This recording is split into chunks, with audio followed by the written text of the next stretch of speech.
Hello, you guys. I'm Fabio Hart coming back with another live video.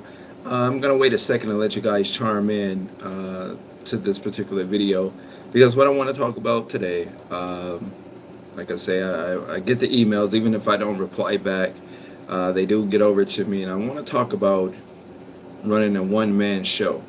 Okay? It seems that a lot of my people are getting contracts, right? Or they can't balance the job and the contract, or getting a lot of emails in regards, hey Fabio, can I just do this business by myself and just make a fortune, just doing it by myself, saying that everyone that I hired either don't stick with me, or they don't, after the interview they don't show up to do the work, or whatever the case is. So let's talk about that. We're going to charm in.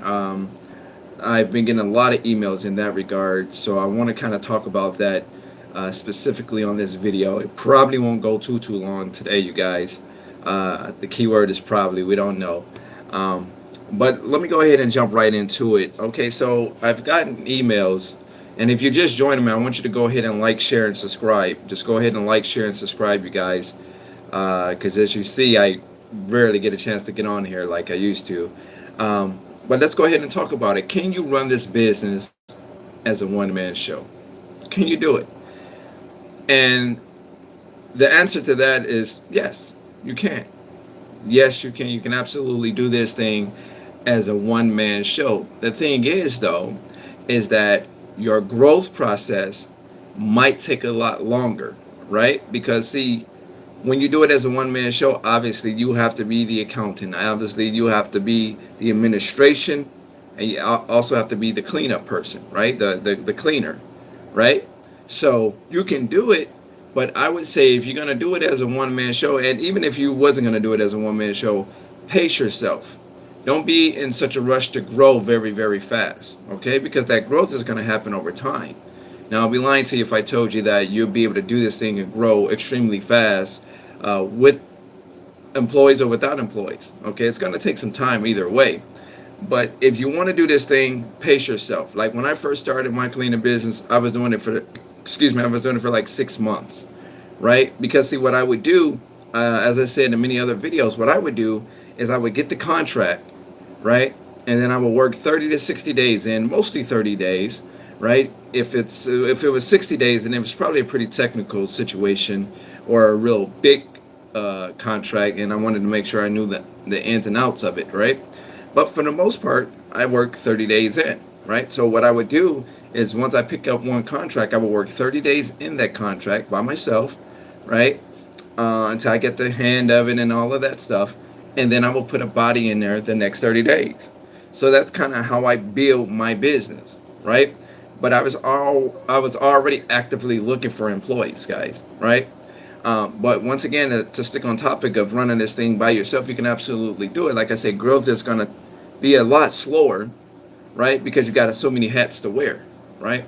But the dividends at the end of the day, all the revenue that come in, you don't have to split that with anybody, right? So you get majority of the revenue, right? Because you don't have to pay it out besides just your regular miscellaneous things, your taxes and things of that sort, right? So if you guys have any specific questions, I want to go ahead and I want to answer those questions. Like I said, I've really got a lot of questions in regards to, Fabio, this is just not working for me in regards to hiring anybody. They're not staying around, whatever the case is. Can I just do this thing by myself? And like I said, you absolutely can. You just have to pace yourself. Okay, don't be more or less in a rush to grow very, very quick. You want to learn the business. And I think that whole year, if you do it by yourself for 1 year, right? If you just say, you know what, I'm just going to do this for 1 year by myself, right? I tried the employee thing, it didn't work. They quit on me. They didn't show up. Whatever the case was, I'm gonna just do this thing by myself for the entire year. You would make so many mistakes, right? And you will learn so much through the course of that year that by the time the next year come around, I think personally you will be ready to get to hiring people.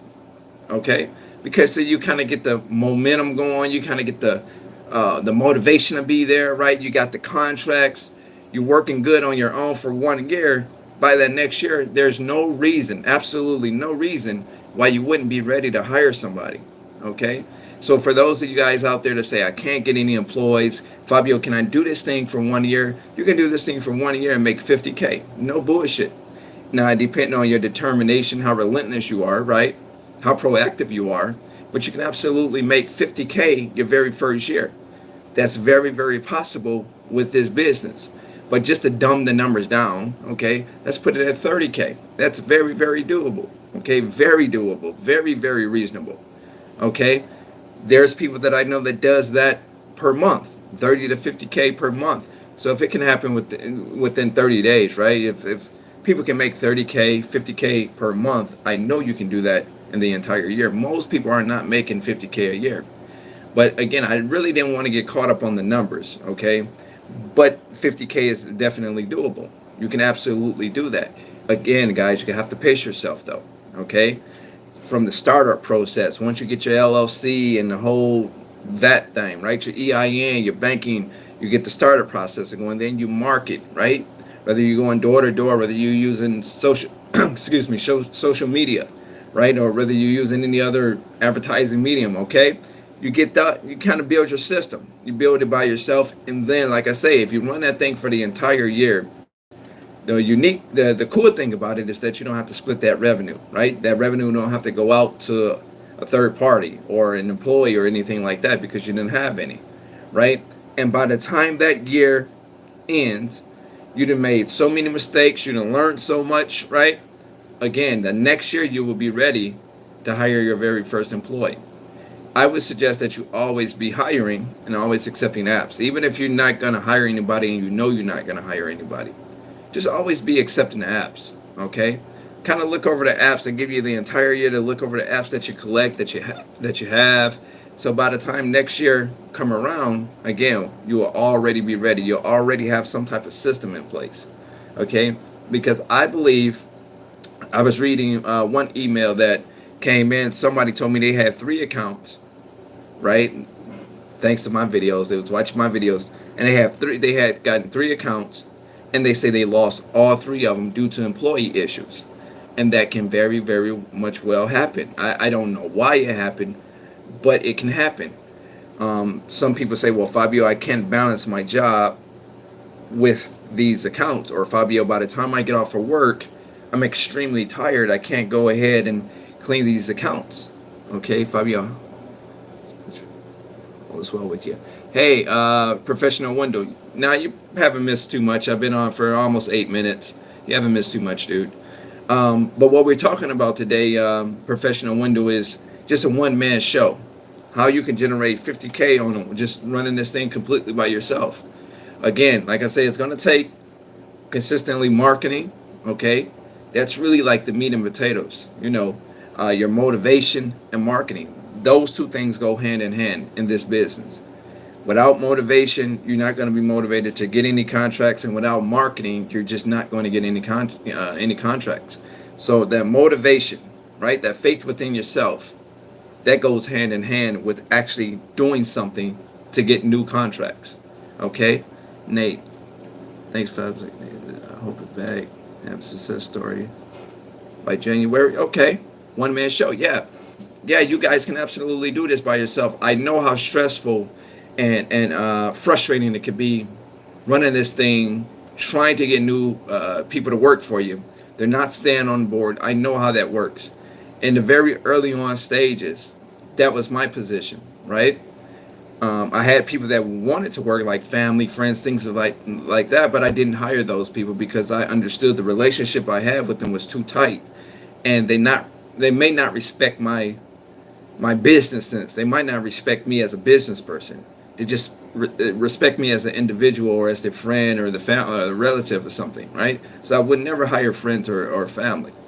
But once I did start hiring people, because I was trying to figure out myself, guys, early on. I was like, why aren't these people staying? Because they would come in, they would work for like 1 week or 2 weeks, right? And I think I got a solid situation. Maybe I got too comfortable too quick, right? Thinking that they're going to stay with me for a long time. And then bam, they either no show for 1 day or no show for 2 days, right? And another question that I got that now that I think about it is people ask me the key and the code. People say, "Hey Fabio, should I give the key?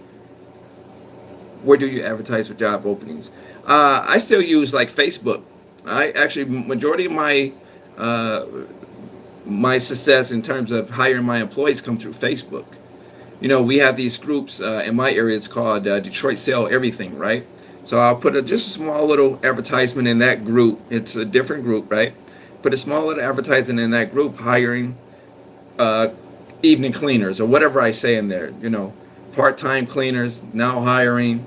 Call this number or inbox me here. And then once I get them on the phone, I give them just a short introductory on the position what I have available, and then I immediately try to meet up with them. Right, I try to set something up where they can meet up with me, where I can have them do an application, ask them a few questions, right, to kind of prep them, see where they're at, right, to see if I really want to hire them, if I feel like they're going to be a perfect fit. I don't spend too much time giving them information over the internet. Is basically what I'm saying. But I like Indeed. I find Indeed to work good. Some people tell me, "Hey, Indeed is full of shit, Fabio. I don't like that. I'm not having any good results with that." But Indeed and Facebook seem to be my thing. Now, lately, when it comes down to my employees, I hire a lot of times from within. So anybody that work for me, they have a good track record or a great track record. What I would do is say, "Hey, if you know anybody, if you have a cousin, if you have a friend that have the same mindset as you, that have the same work ethic as you, and they're looking for work, put them on, right? Tell them about me, pass my number, pass my information to them, or give us the information and we contact them, right? And say, hey, you referred us to, you know, you might be looking for work, just to see, because a lot of times people hang out with people that's kind of like them. Not always, but a lot of times. So I've gotten great success by hiring people that's friends of people that already work for me, that's family of people that already work for me, that's acquainted with people that already work for me, right? So once again, I use Indeed, okay, and I use Facebook. So that's how I get majority of my employees. But for you guys, once again, for you guys that's having a hard time, you having a big trouble trying to keep people on board, and you want to know, can you do this? Just can you do it by yourself? I would suggest that you give that a shot, because, like I say, it will allow you to learn it from the inside out, from an administration side, and it will allow you to learn it from being an actual cleaner, from working in the business, right? So when it comes down to training, because that's really what it boils down to, guys. It boils down to training. You got to have a good feel for people. I think some people hire on impulse, right? Some people might get 5 people and hire all 5 people, right? It's various reasons why people hire somebody, right? But like I say, you should always be hiring. You should always have applications coming in, okay? But like I say, if you want to do this thing for as a one-man show, you can make a fortune. Like I say, anywhere from 30 to 50K your very first year. Now that the money part of it just depends on how aggressive you are, right? How your marketing structure, how you build your system up. That's where the money part. I mean, you're gonna build that revenue up, right? But it depends on how aggressive you are out there trying to get new contracts. Okay, so hopefully, if you guys have any questions, you could definitely chime in. It doesn't even have to be on this topic as far as running a one-man show. If it's something that you meant to email me, something you just want to ask me, just by all means do so. Let me see here. Hey, Walter, what's up, dude? Let me see here. Fabio, I got my LLC, my business cleaning, located in Chicago. I am nervous, but listen to your videos that help me understand a lot of the commercial cleaning. Good. Keep going, Melendez. Keep going, dude. You're out of Chicago. Chicago is a good market. It's a good market out there. Chicago is a good market. I think it's a lot of money in Chicago. Okay, keep going. If you want to, once again, if you want to do this thing as a one-man show, by all means, give it a shot. If you having problems hiring people, or you don't think you know what you're doing in terms of hiring people, by all means, start it off very, very slow. Build your system, right? You get one contract, work 30 days in, 60 days in, and if you want to hire somebody, then go ahead and hire somebody. The only problem that I find, and I'm going to be realistic about this, is that when I was running my business for 6 months straight, right? This is once I started having contracts, right? Not the before contract situation. Once I started having contracts, I found myself getting very, very tired out. I found myself getting very, very tired out. It got to the point where I would get lazy and not want to have to go and do these cleanings and do this stuff, right? Because what would happen is I was like, I built my business solely on money alone. Like when I first started cleaning, I had to do something. You guys heard my story before, right? With the job and how that worked out for me. I solely built my business not on the enthusiasm of being a cleaner. I built it on just the mindset of I need to make some money, right? And I had cleaned when I was younger, so I feel like, okay, I can do this, right? So I hopped online, I ordered a course, right? I learned as much as I could learn, watched some YouTube videos. The only thing is I got the moving, okay? I got the moving. I will have my points up and down, right? But like I say, the thing about being a one-man show is it's an easy way for you to start getting tired, where you don't want to do it. It's going to show up in your work, in reflection in your work, right? And that you don't want to do. That's why I say pace yourself. Pace yourself. It's your business. It's some people that only do cleanings on the weekends, right? And I mean, it's people out there that only during their week they get in contracts, whatever they do, and on the weekends they only have it set up where they're cleaning on the weekends, whether they negotiate it that way or however they set it up. You can actually do this thing just on the weekends, okay? Depending on how you set it up, but it can be done. Don't try to run 5 different accounts on Monday, right? Because you got to hurry up and clean one. Then you want to clean the next one, and then you clean the next one. Before you get to the 5th one, you're already kind of tired out. I know some of you guys can probably vouch for what I'm saying. If you got a bank here, you got a law office there, right? Sometimes you try to hurry up and rush this one because you know how many more you got to do. And in your mind, you know about what time you want to make it back home, right? I don't want to be out all night, right? This happens every day in USA, guys. Every day, everywhere in America, right? You might think like, I just don't want to be out that late, okay? So what happened is you'll get to rushing and shortcuts, and then they'll show up in your work.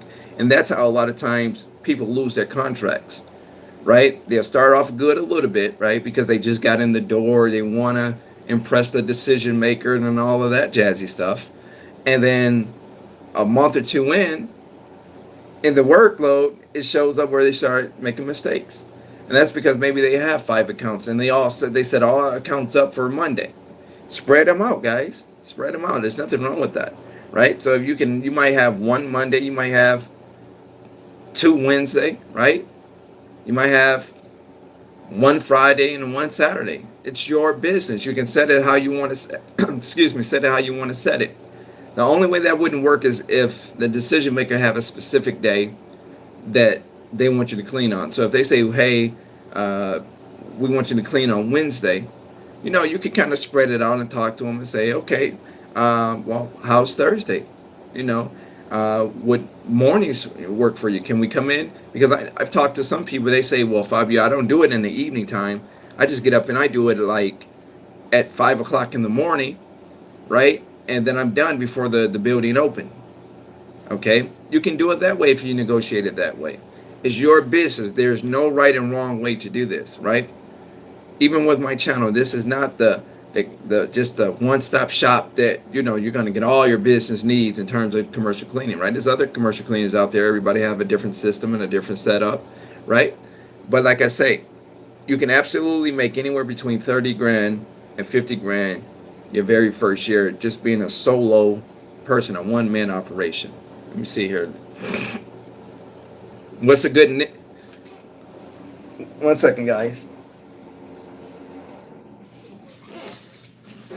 Okay, now what's a good niche? I like the medical. It's a lot of money in the medical. So whether you got those dialysis places, chiropractor places, dentist places, little clinics, things like that. I love the medical. Okay. medical pay pretty good.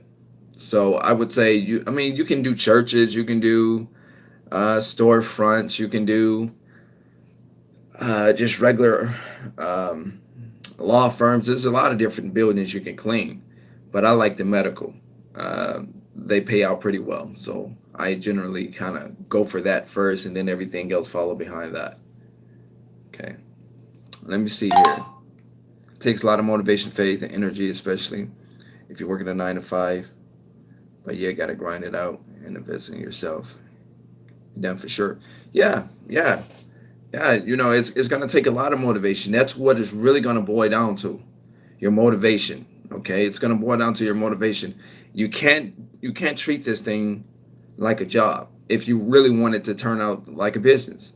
You can't treat this thing like a job if you really want it to turn out like a business, right? If you have that job mentality and you're not business minded, you're not business sense, I would suggest that you probably go find another job, right, and work that, because that's where your mental capacity, that's where your mental is, right? Don't start up a business and ruin your reputation in the commercial cleaning business or any business, and you don't have that motivation, you don't have that grind. Okay, um, you got to find what works for you. You got to find that balance. Okay, you got to know when to take a risk. People ask me all the time, Fabio, when do I know to quit my job? I like to tell people, when you're making 3 times what you're already making at your job.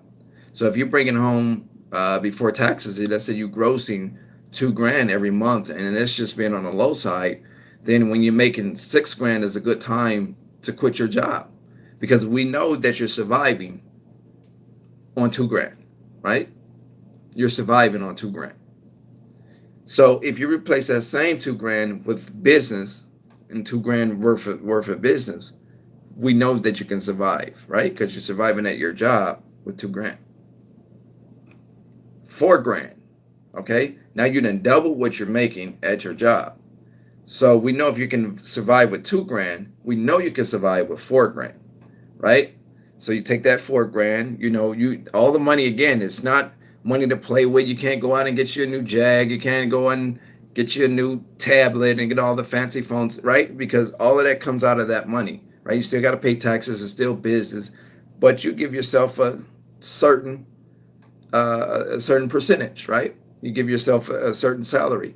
In the beginning, I wasn't necessarily paying myself in the beginning, right? I was just covering bills. So I really wasn't making nothing. The business was bringing in revenue, but me personally, I wasn't really making nothing. I would just make sure my personal bills was covered, along with any business bills I had to pay, insurance, whatever other miscellaneous fees that you have to pay, right? Taxes, obviously, got to pay the government, right? So I would just make sure those business bills are paid, taxes, etc., and I would just cover my personal bills. I wouldn't worry about any spending money. Okay, as long as I was surviving, I would be able to put food on the table. I would be able to make sure the lights come on, the rent is paid. That's kind of how I was governing it, right? So the more I grew, now the more money and more revenue I had to play with. So once again, if you can survive with 2 grand gross at your job, then I know you can do 2 grand at your business. If you can double it, turn the 2 into the 4, then that's a little better. If you can triple it, then that's even sweeter. It's not a lot of money, right? That'd be what, 6 grand, right? 2, 4, 6. Okay, so you got 6 grand. So if you got making 6 grand a month in revenue, and you've been just surviving with 2, we know that you can survive with 6.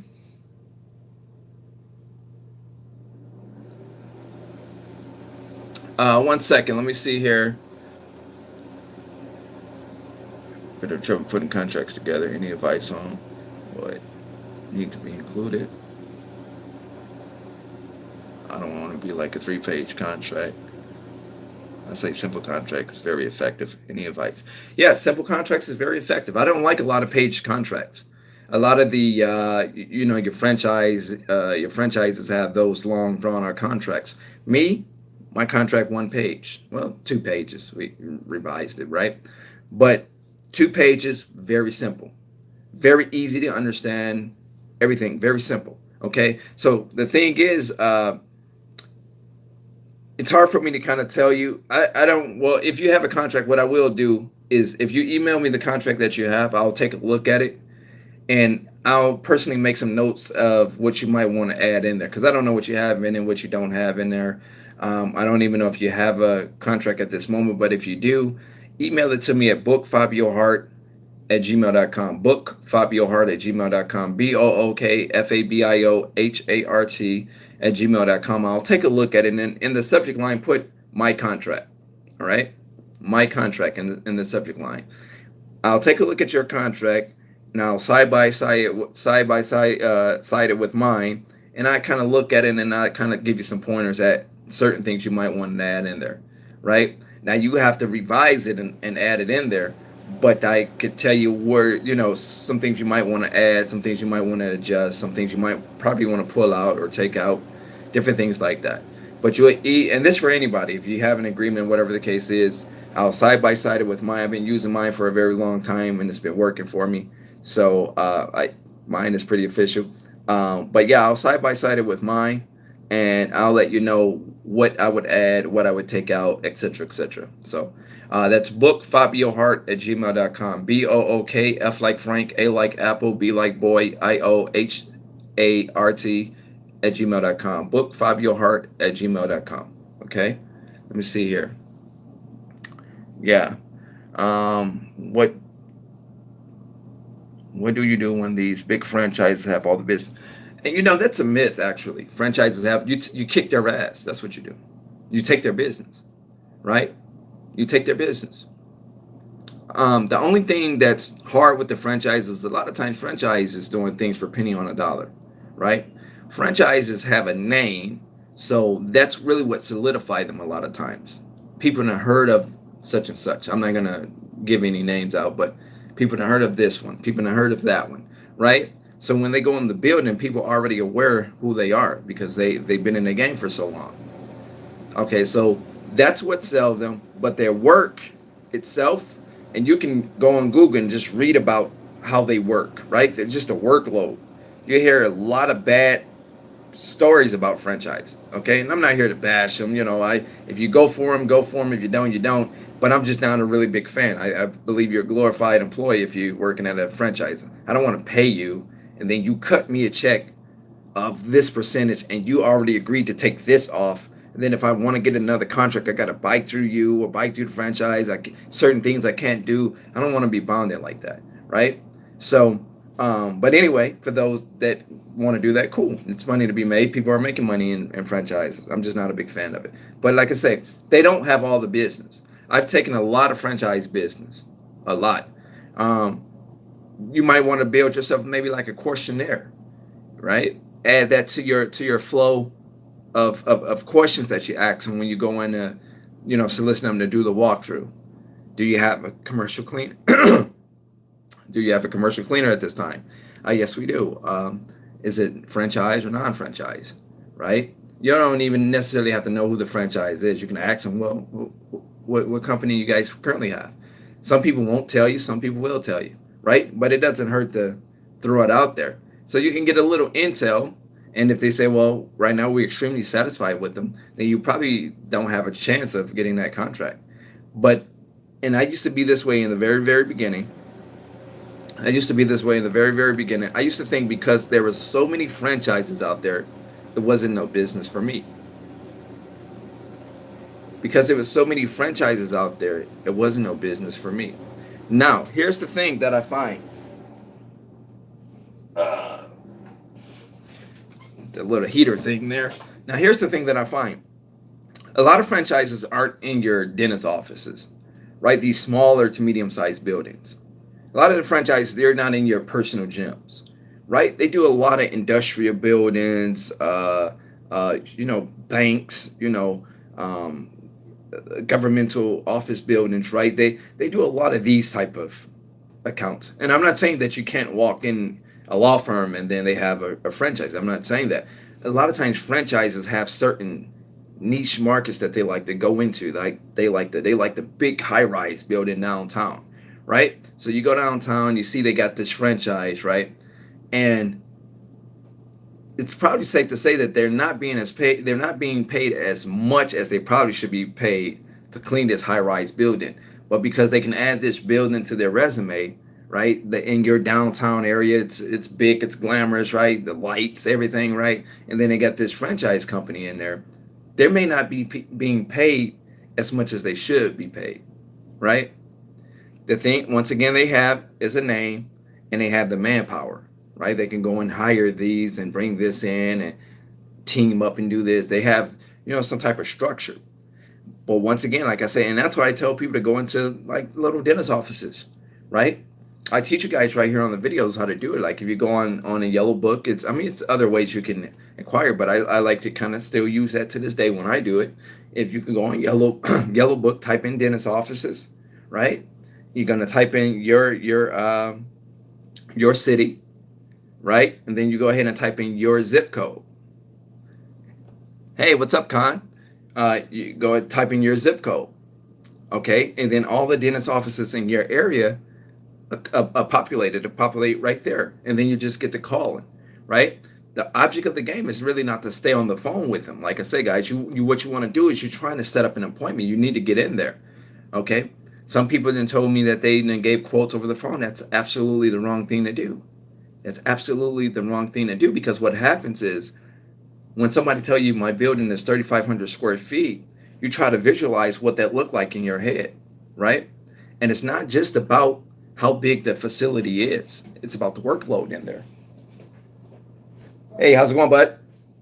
Hey, it's my last week. It's your last week? Yeah. Oh. Pulling out of here. Oh. Well, good luck with your endeavor. Great escape. Thank you. Yeah.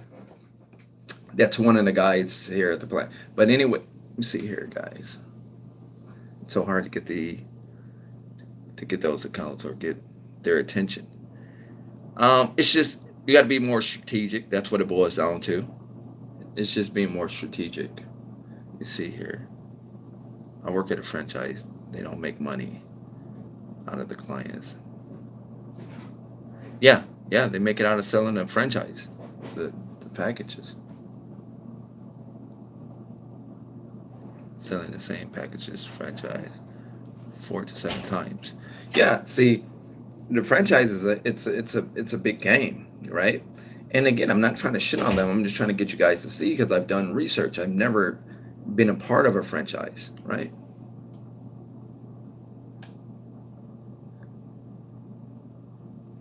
Let me see here. What ways can you turn a cold lead to a warm lead? And what steps can you?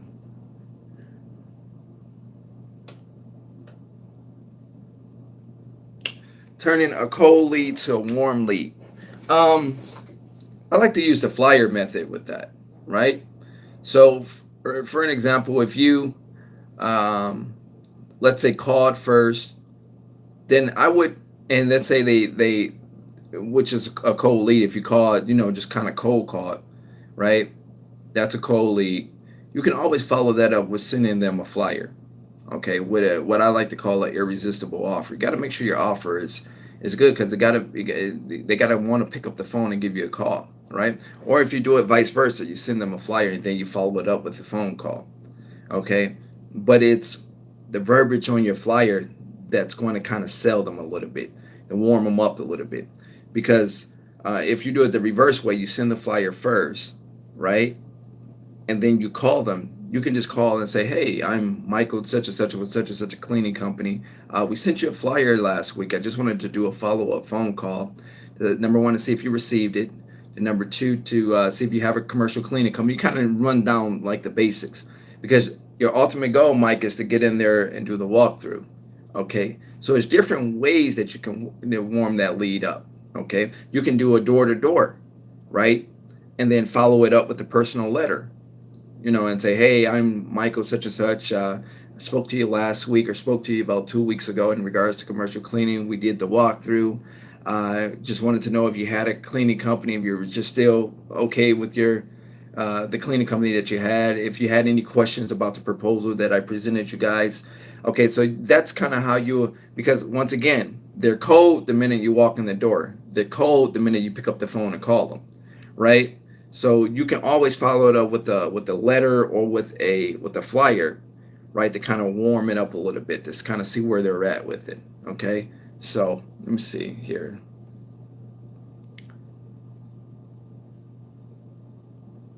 Yeah, driver. I like going door to door. I like that method. That's one of my man. That method right there has made me a lot of money. It absolutely made me a lot of money in the very very beginning. It was one of my most difficult things because I knew I had the ability, but for whatever reason I thought they weren't hiring me because of the way I look. But then what wound up happening is I said, Fabio, hey, you can do this. It was really what I was saying. Like I wasn't conveying my message. I wasn't coming across the way I should have came across in the beginning. So I wasn't getting a lot of contracts. I wasn't even getting a lot of feedback or building a lot of traction, right? In the early on stages. But as you guys probably get to feel now that okay, this guy he has a little swag, he has a little, he's comfortable, right? So in the minute I walk in the door now, I kind of already know what I'm looking for, right? I meet and greet. I'm more of a matter of fact when I'm dealing with the people. Like I don't go in and I'm not thinking about what I'm gonna say. I used to kind of stand outside the door before I pull the door open and go in the facility and say, okay, here's my shot. I gotta do it.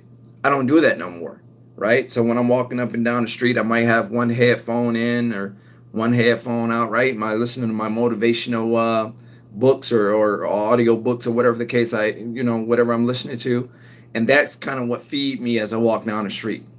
More like what I see my mailman does. My mailman always have his earplugs in. He's listening to music as he's delivering the mail, right?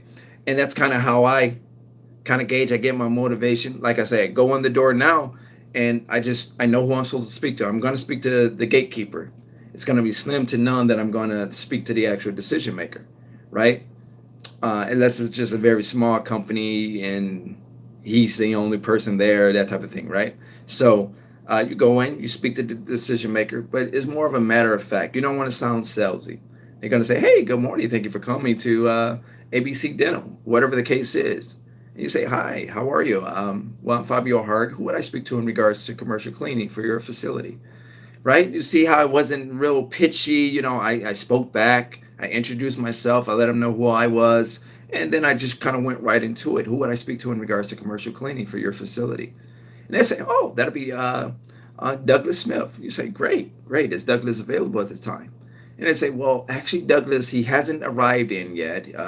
Just a little early. If you want to come back, I can, or you got a card or a number, I can pass your information along to Douglas. Now, at this point, you can kind of decide what you want to do. You can either come back, right, and catch Douglas, or you can go ahead and give him your information, right?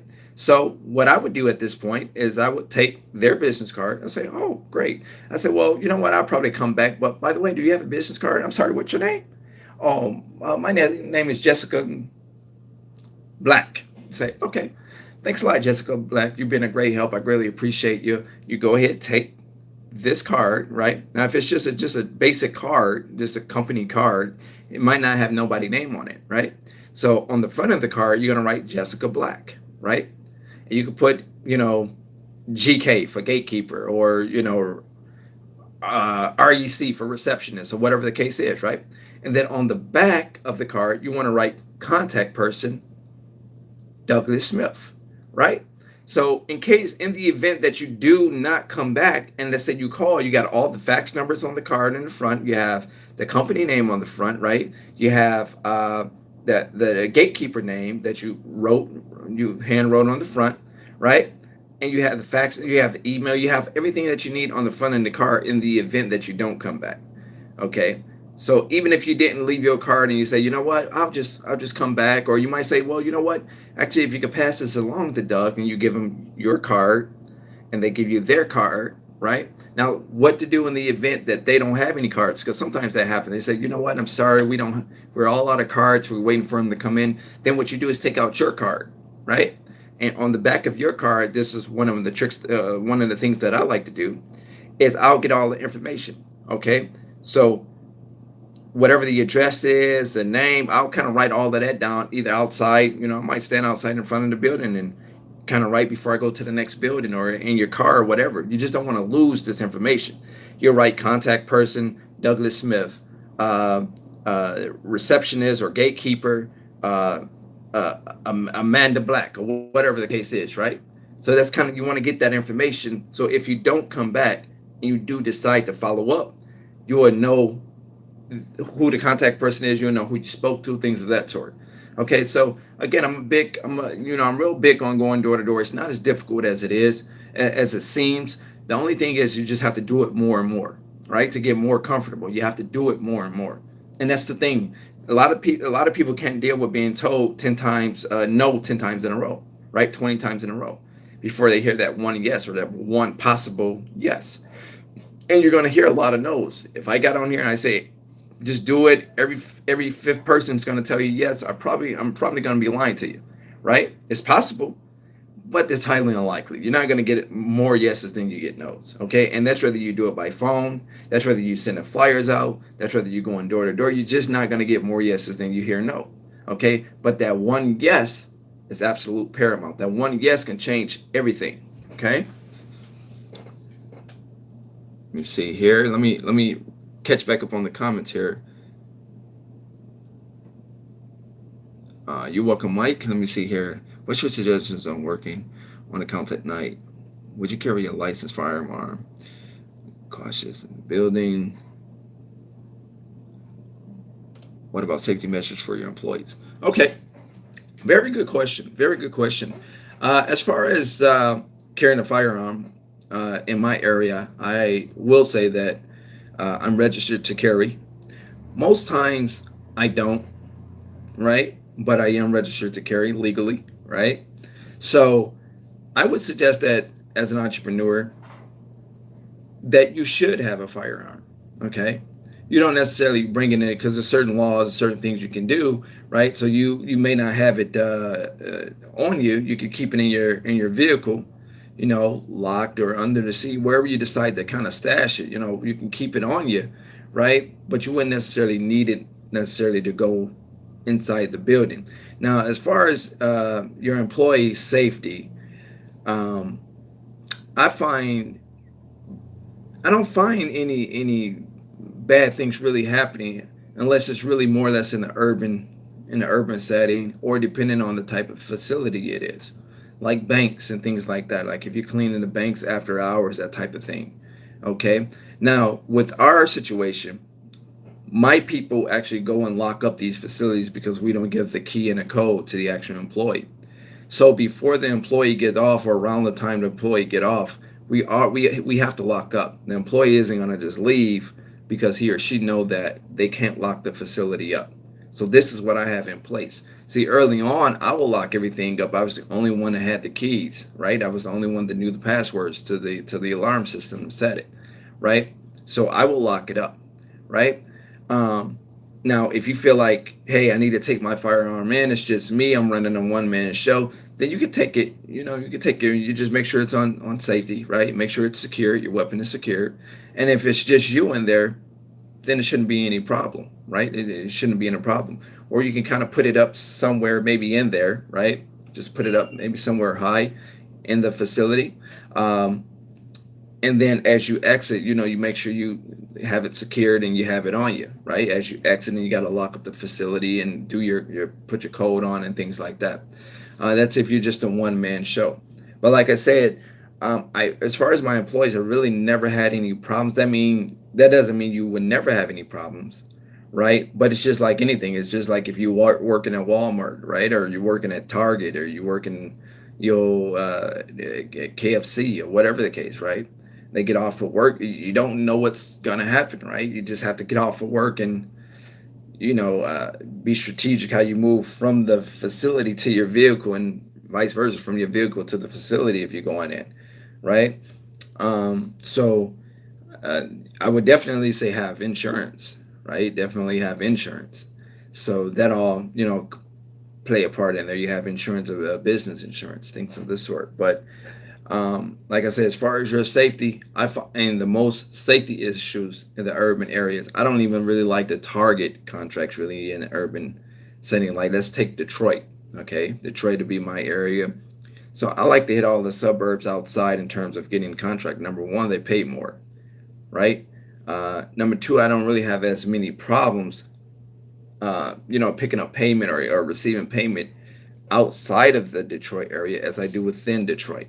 Within Detroit, it's just a whole bunch of problems a lot of times. Not all the time, not every company, but a lot of times it could be a big headache. To collect payment, they're late doing this, they forgot to do this, they didn't sign off on that, and then you're around the gas stations and all the urban stuff, right? All the stuff.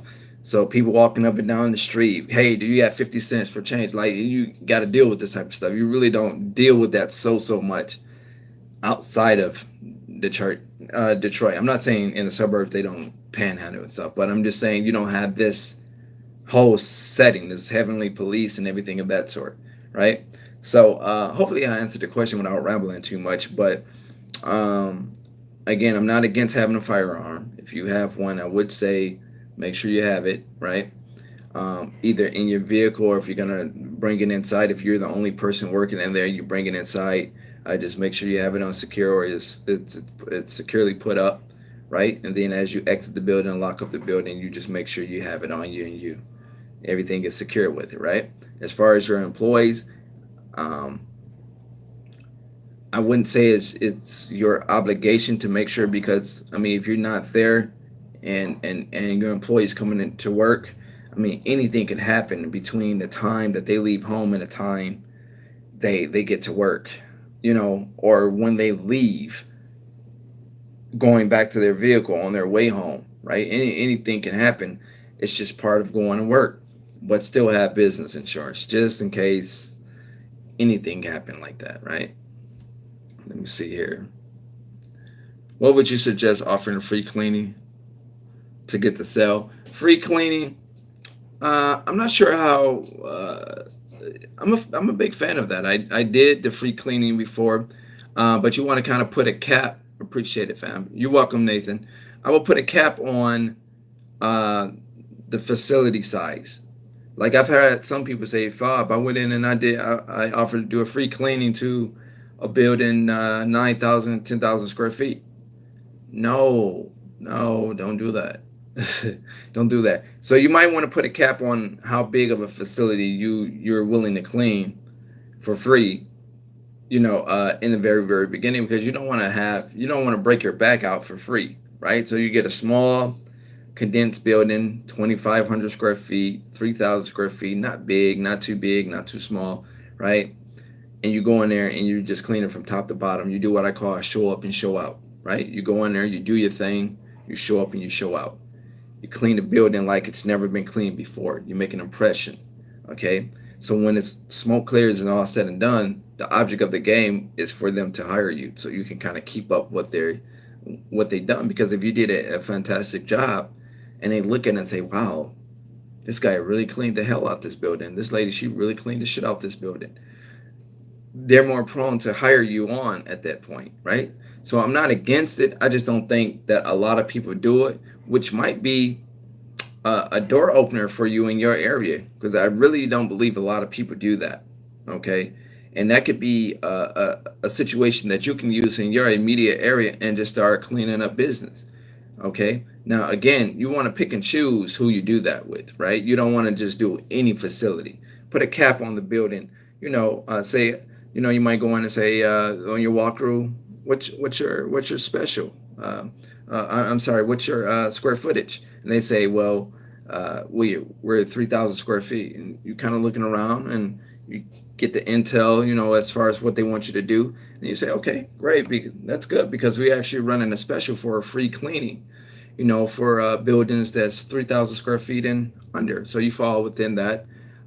So we'd be more than willing to give you a free cleaning. Now, this is before you even know if they're going to even hire you, right? So you already got this worked up in your head that, okay, I wouldn't mind cleaning this building, a free cleaning, this and this.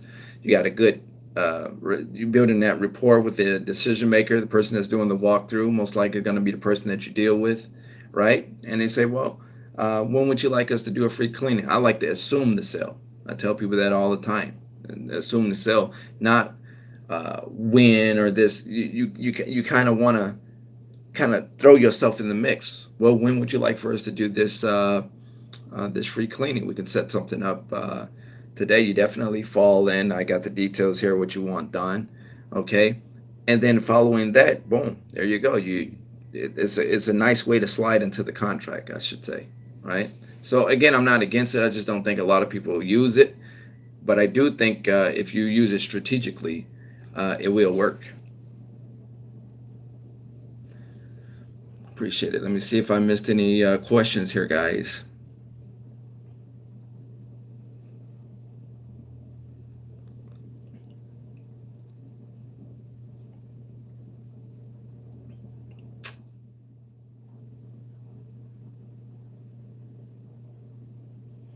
Oh, Khan, I don't know if you're still on. I missed your here. It says Fabio. What's up, brother? Been watching your videos and appreciate the info. My question is, how do you get info? Well-known banks like Bank of America, Wells Fargo, also local medical buildings. You go about it the same way. When you're dealing with stuff like Bank of America, Wells Fargo, you're gonna 9 times out of 10 go through corporate. They're gonna send you through corporate. They're not gonna hire you just per you walking in the door, right? So what happened, because the decision maker at banks or financial institutions, some big franchise type medical facilities, a lot of times they're going to refer you over to a corporate situation, give you a corporate number, tell you have to talk to corporate. They're going to give you that information, right? And then at that time, you just contact corporate, okay? Now, the only thing about contacting corporate, if they give you a number, they don't give you a specific department, it might take you a minute to figure out who you even supposed to talk to, okay? And I've had that happen before, in the past too. Like, if you don't know, if they didn't say, well, this is the direct department you want to speak to, you're going to either speak to Jason or you're going to speak to Amy. Those are the two parties that's going to handle that.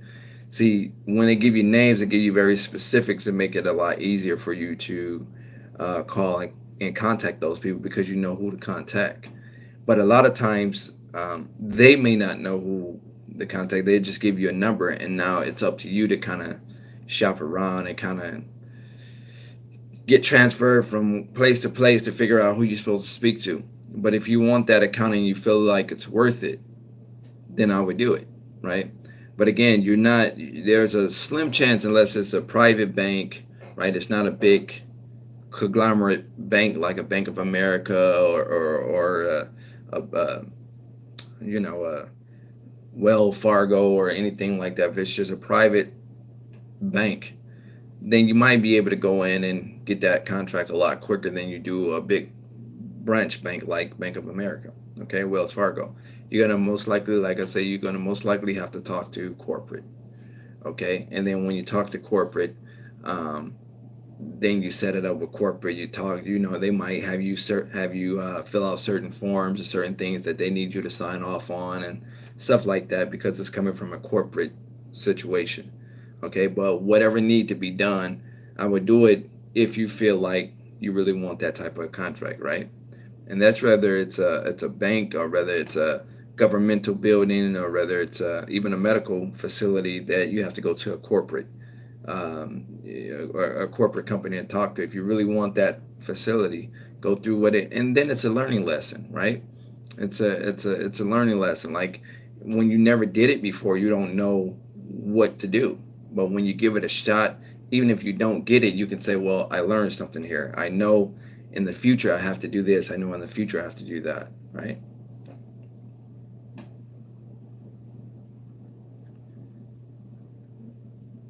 What's up, brother? Can you call me tomorrow? I can't guarantee it, Ozzy. I'm pretty busy. Um, you can email. What's your question? Maybe I can help you here. Um, is there any bidding software? I'm not a big fan of bidding software, um, to be honest. But all you have to do is type in bidding software on Google and look at the difference between, weigh the pros and the cons between the ones that come up. I'm just not a big fan of the bidding software type of thing. So I wouldn't necessarily promote them per se because I'm not a big fan of them. But all you have to do is type in bidding software or cleaning software or janitorial software, any variation of that, and just Google it, and you're gonna get a whole list of them that they'll pop up, and then you can kind of just go from site to site and see which one is a better fit for you. Let's see here.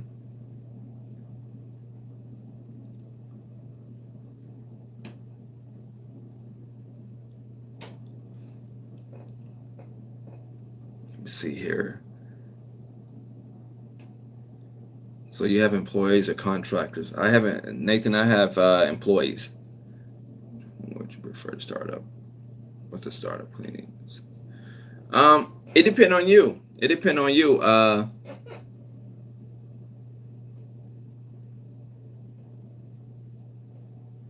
For micro accounts. Okay, I'm gonna come back to that. Nate, for starting up, it just depends on you. I get asked that question all the time. People ask me, Fabio, should I have a 1099 or should I have an employee? And it absolutely depends on you. It just depends on how you want to set it up, right?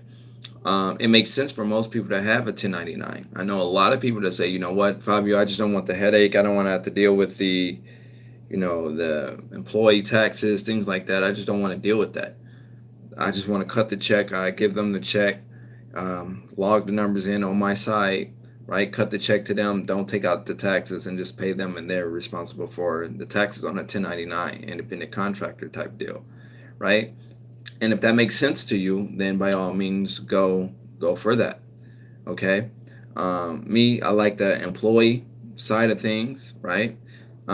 It may cost me more, right? Because you got an employee, you got payroll taxes, you got all the payroll costs, because I use paychecks for payroll. Um, and then we do direct deposit, that type of thing. So it's more cost associated with me opposed to somebody that might want to just 1099 somebody, right? They subcontractor. If they do $300, then you cut the check for $300 and you issue the check out. So it just depends on the person, right? It depends on the person. There's no right or wrong way for that. It's an individual thing. Okay. Let me see here.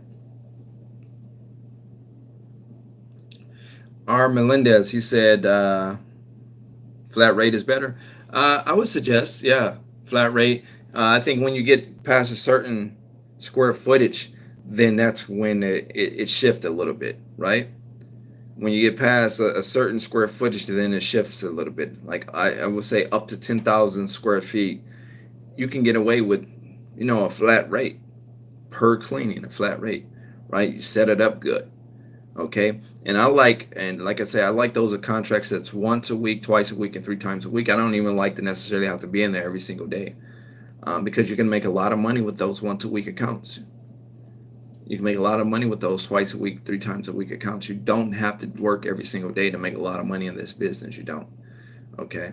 And if anybody tell you, hey man, you want a 7-day a week account, that's prerogative, man. But you know, it, are you really making money at the 7-day a week? Did you really build that thing correctly? Okay. So you don't have to be in there 7 days to make a lot of money. You don't have to be in there 5 days. I love the once a week account, twice a week account, and 3 times per week account. It's a lot of money that you can make, right? And then it allows you time to still with your family, right? Because you're not in there every day. You can still go to the gym, work out. You can still do certain things, right? So it's an email I'm still getting from the restaurant we talked about. Um, I would just ignore the email. I would ignore the email. I don't really necessarily want to talk about your business here on live, but um, let me ask you this: did they pay you?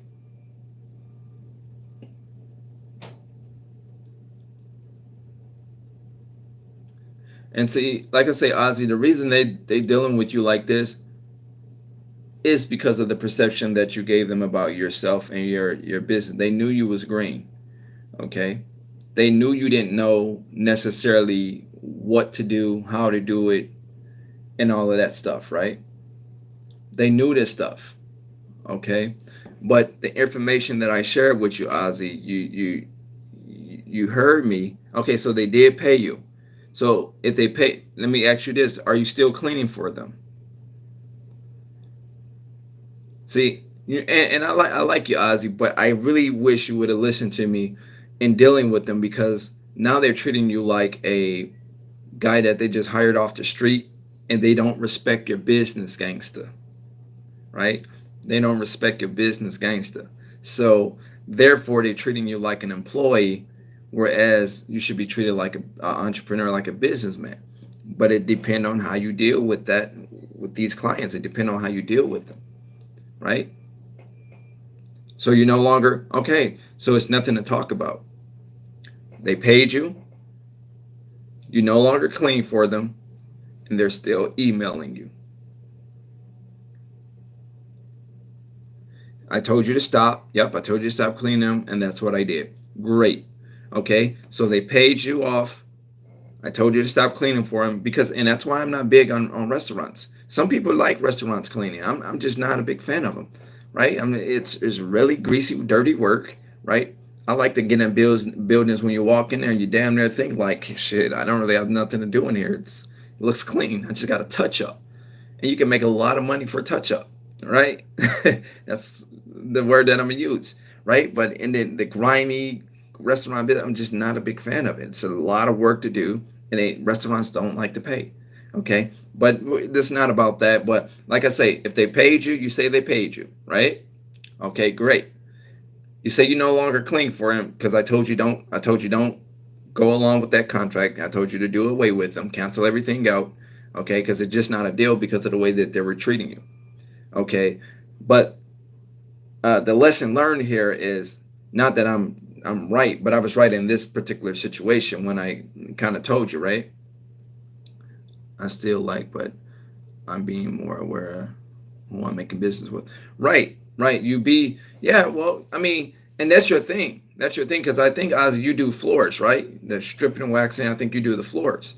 So that's like bread and butter for you, right? The lead generation program used to offer that. I heard great things about it. Yeah, yeah.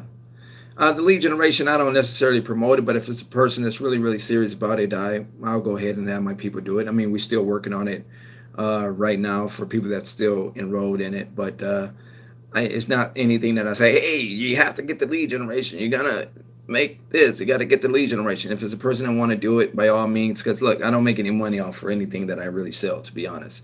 It goes into my marketing pool, and that's where the dollars. It's not like I can get fly off of it, all right? So it just goes right into the marketing dollars that we use, and voila, there it goes. But if you're interested, you just email me at bookfabiohart@gmail.com, bookfabiohart, bookfabiohart@gmail.com, and then my people will be able to assist you there.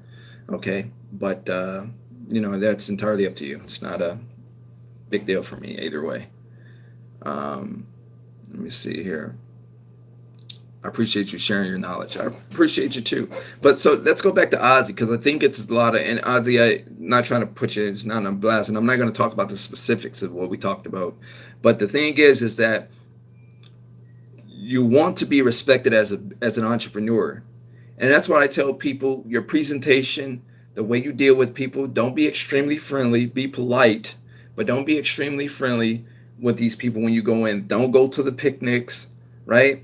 Don't try to be very, very part of their family, right? Part of their work family, the work environment family. Keep yourself separate, okay?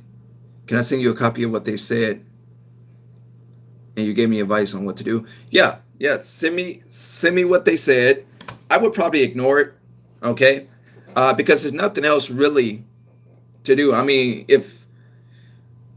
just send me what they said. Send me what they said. I'll probably actually look for it tonight. If you can get it off for me tonight, I'll look for it tonight. And if you'll be up, I'll give you a call tonight. I'll tell you, how to deal with it.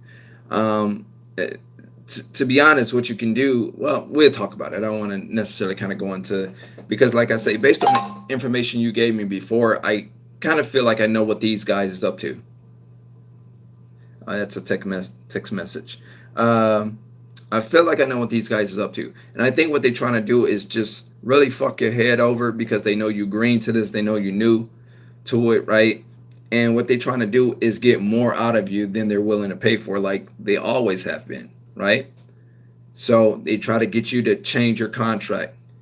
I told you don't change your contract. They try to get you to do it their way. I told you no, because if that's the case, then you might as well go work at McDonald's, right? You might as well go work at Taco Bell.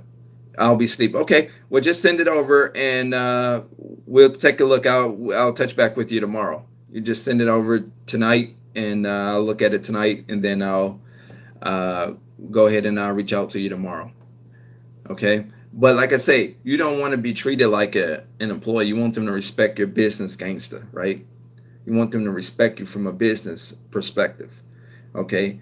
Because it's bad enough that the commercial cleaners, janitorial services, they frown upon, right? They look down upon. Are you just a cleaner? Oh, you just a cleaner, right? That's what they say. Oh, you just a cleaner.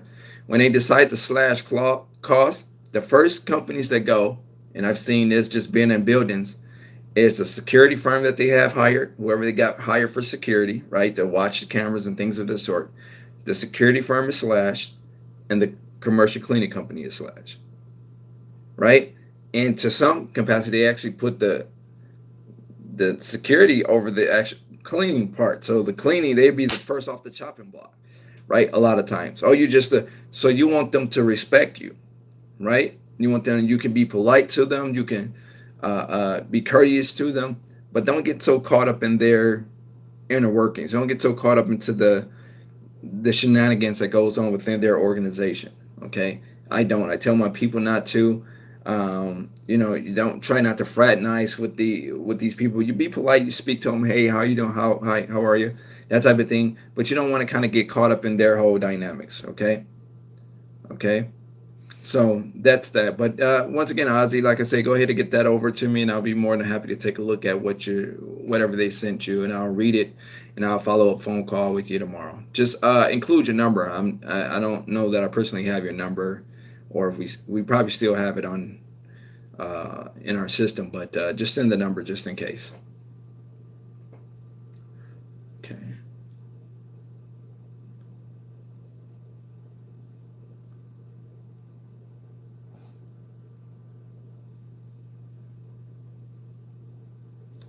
If the cleaners are the first one to go, then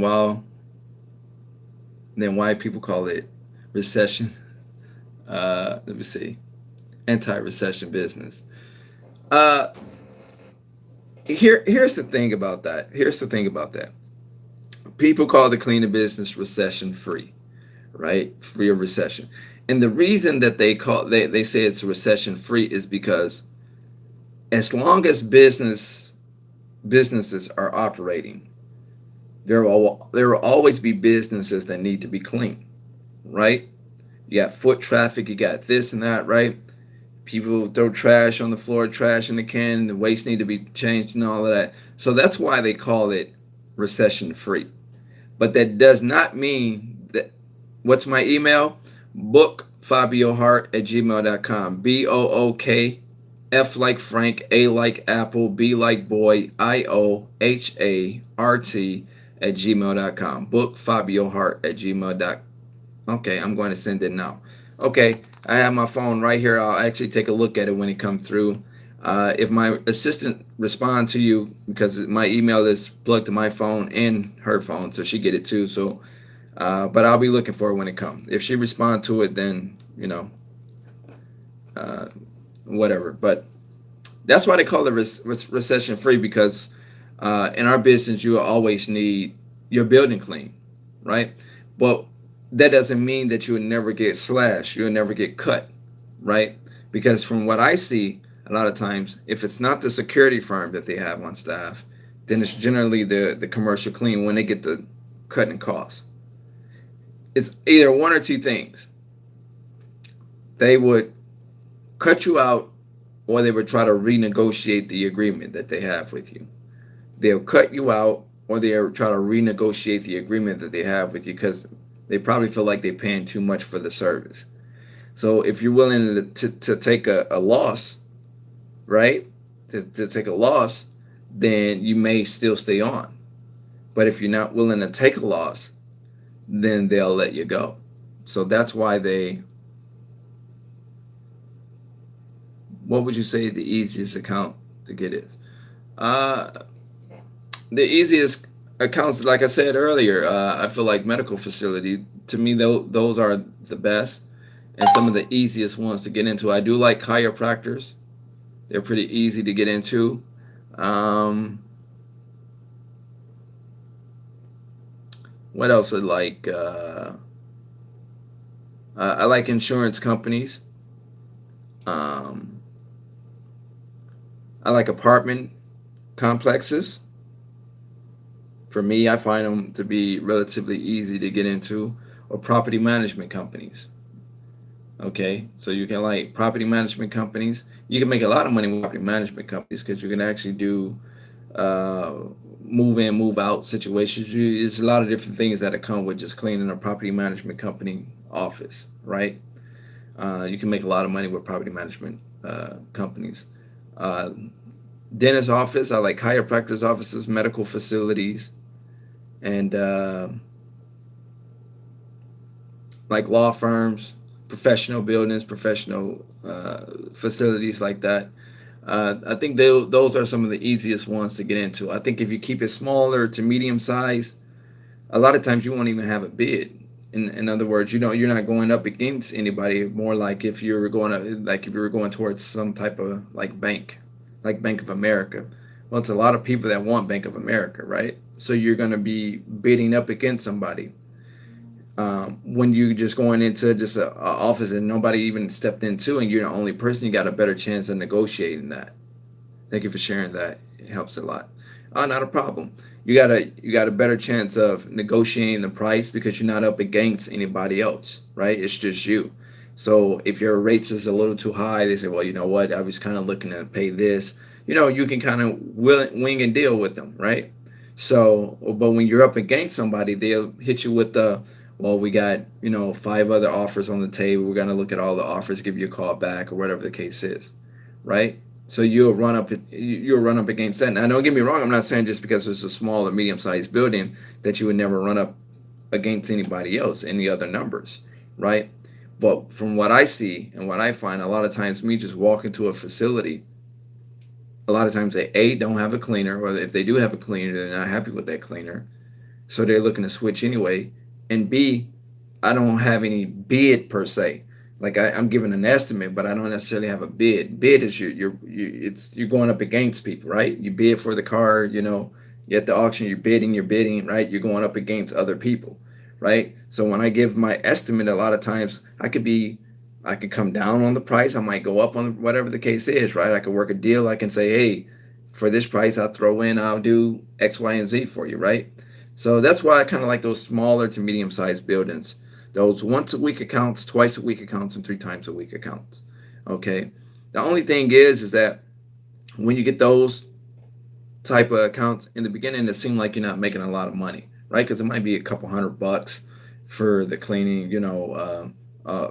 for the month, right? Even though you're not spending a lot of man hours in there, you're not making a whole shitload of money with one account, but you get it as it accumulate, right? You get it in volume, right? Instead of just one specific facility. Like this type of facility, they pay me between 10 to 15 grand a month, right? This one building here. Well, it's four buildings that take up 5 blocks, but it's four buildings is all the same company, right? So this is a little different of a situation, right? And then I have other factories and industrial facilities we clean. I did one video at the other one that when we just got that deal, right? It's right here on my YouTube channel. So the bigger accounts like these type of accounts, you're looking at thousands of dollars a month. Now these are big accounts, but they come with big headaches too, right? You got to be able to staff them. You got to be on top of training, that type of thing, right? You got to make sure your I's is dotted, your T's is crossed, right? So these are more of a headache, even though you make a lot of money for the month. They're more of a headache, right? In your smaller size account, you can kind of wing it a little bit. You got a little freedom there, right? You don't necessarily got people watching over your back, so to speak. Like here, I got the workers, they here. So if my people is doing something wrong, right? The unique thing is I'm here while my employees are cleaning, right? But this is not. I got other factories and stuff like that, plants that we clean too, and I'm not there on a regular, right? So you always got people looking over your back. Oh, you didn't do that. The cleaning company didn't do this. They didn't do that, right? So you don't really have that a lot when you got those smaller to medium size. And I'm a big fan of that. Once a week, twice a week, and 3 times a week, you can make an absolute fortune. Okay. And definitely as a one man show, just going back to that example, going back to talking about being a one man operation. Um, if you get into these bigger facilities, you definitely gonna need some help. All right, because you're gonna be messing up all the time. You're probably gonna be fired before you even really get started. So you definitely have to have effective training for big facilities. You know, plants and things of this nature, right? Effective training and great leadership. You have to, be a great leader. You have to be able to multitask. You have to make sure everything is where it's supposed to be when it comes down to these big buildings, because it's always something new and they're always going to be complaining about something, right? So yeah, that's why I kind of like those smaller size accounts, and I think they are relatively easy to get into. The thing is that what the only thing I find when you go after these smaller accounts is a lot of times the people that they have cleaned have been cleaning for them for years, right? So what happens is it's hard to get them to sway away from the people that they already have, because that person been in there 3, 4, 5, 6, 7 years. So they'll say, no, we're okay. All you can do at that point is just really keep pushing and keep looking for new business. I've heard that before. Well, I don't have a franchise. I have a lady, she comes in, she cleans, or I have a guy, he's been with us for a very long time. We're okay, we're fine, right? I still give them a business card. I still take their business card in the event that something change. Okay, that person might get sick. That person might die. Anything can happen. Anything can happen, right? That person might decide that they don't want to clean anymore. They've been doing it for so long, and bam, they can always revert to my card and give us a call.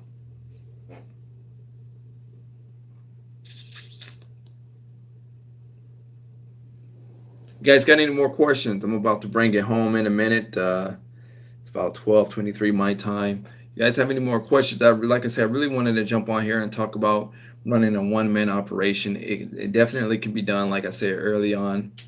Let me see here. What do you do with flyers? Flyers. Well, I always have flyers. I mean, some of them, we mail them out. We mail them out. But most of my flyers I actually give out just when I'm on a door-to-door thing. I have it accompany my business card. So when I go to leave a business card, I have a flyer with it. Um, Lately, we've more or less been using those postcards. Okay, so I might give them a business card and a postcard, what we like to call an irresistible offer on there. So it's kind of like the paper flyer, right? But just so they don't have that, like a card, like a post flyer card, like what they have at the clubs and the little gas stations. You see those little flyer cards. So I kind of use those more or less. I find them to be more effective than the actual just big flyer paper card, but I still use them both. But that's how I would distribute those if I were you. I would just kind of leave them around. Some people leave flyers around. I'm not a big fan of that, because as soon as you leave, they take them and dump them a lot of times. So I like to get in front of the decision maker, or at least the gatekeeper, where I can leave my business card and a flyer. Or you could just mail them out. Okay.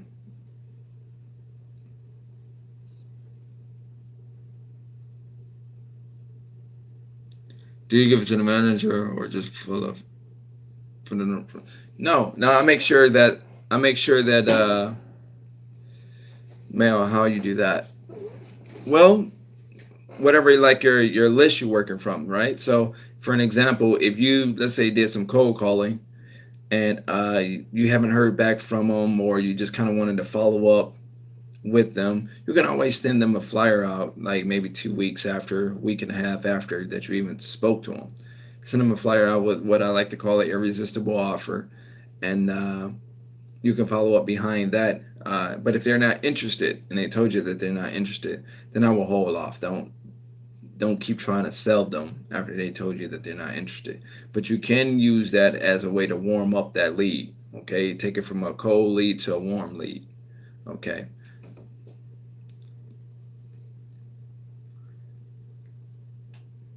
best way to go about to get those accounts? Danny Boy or Daniel Boy.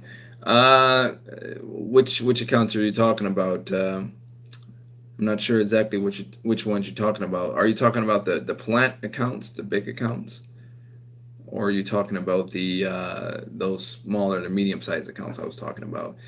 Um, the smaller medium sized accounts is just going door to door. Okay, yeah, the smaller medium sized accounts you just go door to door, right? Go door to door to your local dentist office, or even picking up the phone and calling. Like you go to yellowbook.com, yellowpages.com, do what I say in a lot of other videos. New bling, I just noticed. Oh, I guess you're talking about my earring. Yeah, you go to yellowbook.com, yellowpages.com, right? And you put in whatever you're going after. So let's say dentist offices, right? So at that point, you say dentist offices, your city, your zip code. Let it populate. You just get the calling, right? Setting up a time where you can go in and do a walkthrough. Okay, so that's all you're doing once you call in is setting up appointments. You're not trying to sell them. You're not trying to make them say yes over the phone. Okay.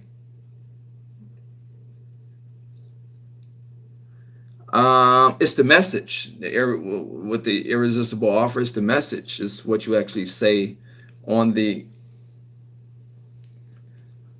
My bad, guys. I keep thinking something crawling down my back. It's irritating, but it's the irresistible. It's the is irresistible offer is your message, right? The verbiage, what you got on the actual flyer, what you got on the actual postcard. Okay. Um, I have so many different flyers and so many different postcards. I will be like a whole another hour, 2 hours just trying to just talk about different irresistible offers. Because once I make up in my head that I want to use this or I want to go with that angle, we print the cards up, have them go to the print, have them shipped in to us, and voila, we get to distributing them, right? So, but yeah, we use various different messages. I mean, I'm assuming that that's what you're asking me. That what do we actually say? What's the actual offer that we use? We use various different ones. Hey Juan, how are you, bud? So yeah, so you guys have any more questions?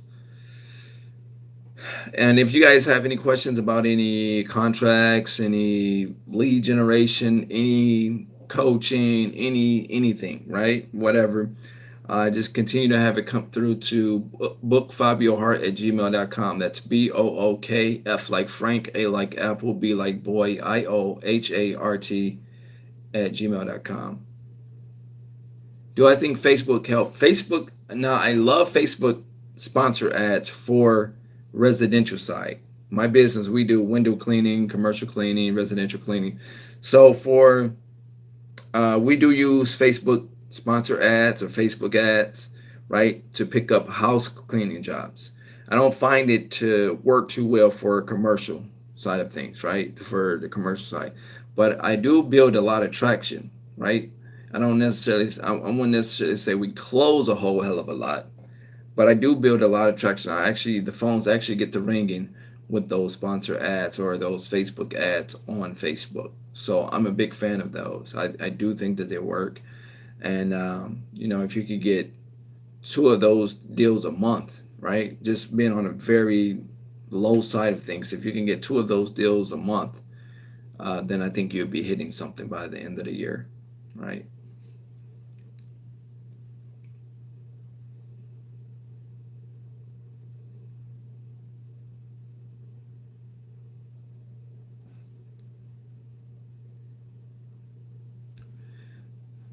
I want to get the paper of the pricing.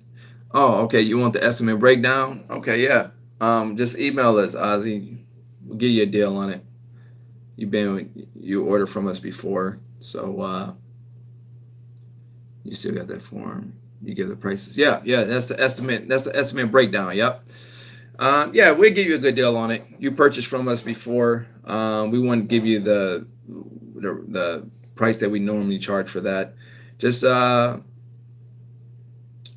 Just put estimate breakdown in the subject line on the email, bookfabiohart@gmail.com. So my assistant, let her know that you talked to me on live. She'll verify it, and I remember you. But you bought from us before, so we'll look out for you. Okay. Make sure you get that. Let me see here. What's the best way to learn how to bid on a contract? Um, there's many ways to do your numbers, right? A lot of people just look at how big the facility is and then they base it on how big the facility is. Okay. That is a component of putting your numbers together, but that's not the all, the be all to everything, right? So you got how big the facility is, what they want you to do in the facility, and how many times they need the facility cleaned. I'm gonna say that again for those that's writing it down. You got how big the facility is, the square footage, what they want you to do, the workload, and how many times they want you to clean it, right? In a week. Okay, so all of those are a factor, right? There's no set matrix that I can give you like right now that is say, well, you want to do this, right? Because each deal, because I can do that and then people can follow that model and then that model can fuck up the money, like, for different reasons, right? So chemicals are included. Um, what do you mean are chemicals included? When you putting your numbers together, you want to add. I would suggest that you add additional money if you have to purchase the products, right? The cleaning products, the cleaning solutions, things of that sort, right? So they can buy it through you. Oh, oh, okay. Yeah, yeah, they can buy it through you, but I will mark it up, right? Because it's going to cost you, if you pay for it, it's going to cost you to go to the janitor supply house and purchase it, right? So I would mark it up where I will make a profit on that too, which is what we do. Let me see here.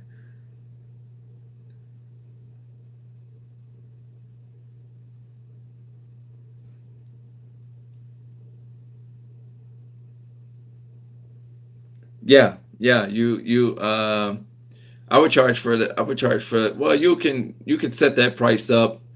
Um, with the chemicals included, you can set it up. You don't have to itemize it and say, well, this is how much it is for us to do the service, and this is how much it is for us to do for us to use the chemicals. You can just lump it in, right? When you draw it, put your numbers together, right? You can just draw it up in one lump sum, and then you already included the numbers for the solutions because somebody got to pay for that. I mean, it wasn't given to you, so it definitely had to be paid for. But you can lump it all in your service price, right? And add taxes too, guys. A lot of people forget to add taxes. They just want to get the job. They don't add taxes. You have to pay taxes. So I would suggest you add taxes to all costs. Okay. I would suggest, I should say monthly costs for service costs. Okay. Because see, you got to pay taxes out of that. And every cost you allow them to get away with that you don't charge, you still have to pay taxes, which it takes from the bottom line of your profit margin, right? Because you still got to pay taxes on that. So if you got to pay taxes, you want to add taxes. Okay.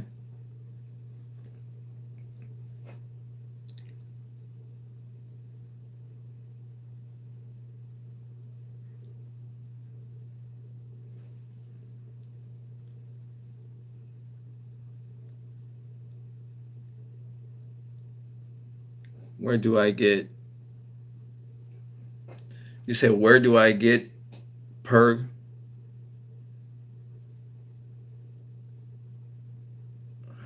I'm not sure if I'm understanding you, Daniel Boy. Daniel Roy. I'm sorry. I think I'm gonna call him Daniel Boy. Um, where do I get create contracts? Where are you asking me? Where do you go to create a contract, or are you asking me how much you get per contract? I'm not sure. Revise that for me. when you go and do a walkthrough, how you count the square footage. Well, the first way you can figure out the square footage is you just ask them, right? You just ask them what's the square footage of the facility, right? If they don't know it, then you can use Google, and try to look their facility up online to see if you can get the square footage that way. If you can't find it that way, then you have to use the roller wheel. You'll do the length times the width, and that'll give you the square footage. Okay? And I would suggest you do that on the outside of the facility, the perimeter outside of the building, and not in the inside of the building, because see, the inside of the building, you got different cuts and corners and different things like that. You just simply want to measure the width times the length, and that's going to give you the square footage of the facility. And you use that roller wheel, and they got a laser thing now, like a state of the art laser way that you can do it. So you can, however you want to do it, whether you use the old fashioned wheel or you get the more state of the art equipment to do your measurements. However you have to do it, you want to make sure you get it. But the first thing to do is to ask them. Okay, if they don't know it or whatever, you can try to figure out if somebody in there know it.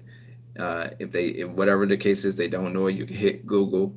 Okay, if you can't find it on Google, then you have to go do that way.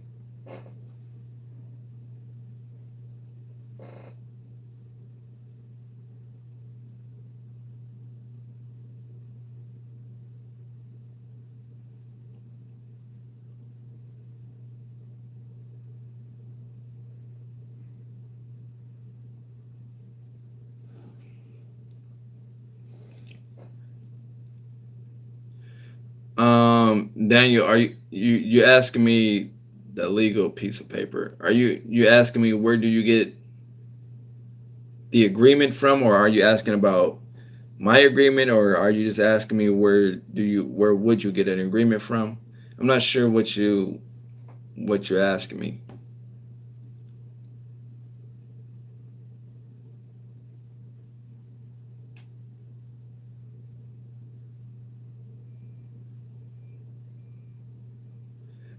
In all states, you should charge sales taxes. All states. Let me see.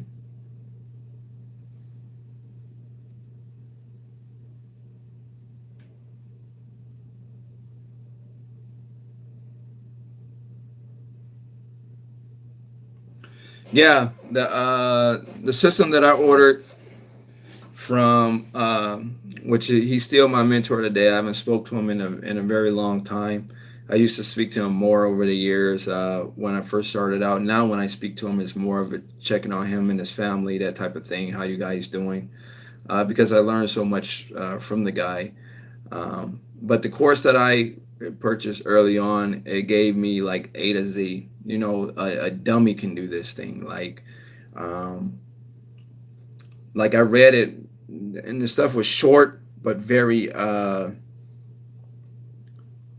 like the manuals and everything. It was short but very precise, if you will, right? So it allowed me to go from not really understanding the business side of things to understanding the business side of things, right? And I took that and I just propelled it, right? But it just took a lot of more or less action, more or less motivation, and staying at it to really make it work. But yeah, that system is a great system. Like that system, I pay like $200, and I bought the system probably like 3 times because I was worried that something happened to it, like the pages that get ripped up or something that happened to it. So I bought his course before I wound up buying it out. I bought his course like 3 times. So, and I still have it. I didn't even open the package when it came. It's still in the mailing and in the envelope that he sent the course in. So I have 2 separate courses, and then I have the actual course that I actually opened the very first time. And I don't sell those. I sold out of his stuff like many years ago. When I bought it, I had took it over. I bought him outright because he wasn't offering it no more. So all the courses he had, I bought him out, and I sold them right here on YouTube, and they flew like hotcakes. So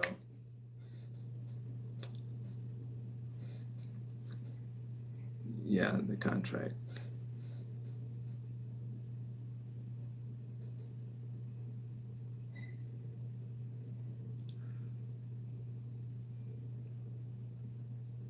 Oh, he want the contracts you got from me.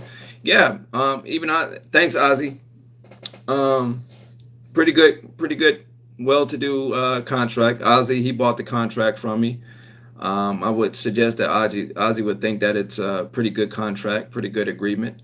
And I like to say agreement, guys, not necessarily contract, because contract make it seem very like something you don't want to sign, right? So agreement is more friendly. But anyway, um, yeah, you can get my agreement. You just book FabioHart@gmail.com, BookFabioHart at gmail.com. It's not something like that we offer, but I wouldn't turn anybody down that wanted it. Okay, I will tell you that it is $500 for it. That's the absolute least that I can sell it for, because it costs me way more than that to have produced and have put together with my lawyer. So it's a very professional form. So there's nothing that I can do less than $500 for anybody that's interested in that. And that's still a dead giveaway, considering that I paid close to $3,000 for it. But it's not nothing, and once again, that I'm marketing. If anybody want it, email me, book Fabio Hart. Just put I want your agreement in the subject line. My people respond back to you and set that up and get you taken care of. Okay? Let me see here. Does the business slow down in the winter, or is it steady? Well, the business is what you make it in the winter, to be honest. For me, I don't pick as many contracts up in the winter. I'm just going to be honest.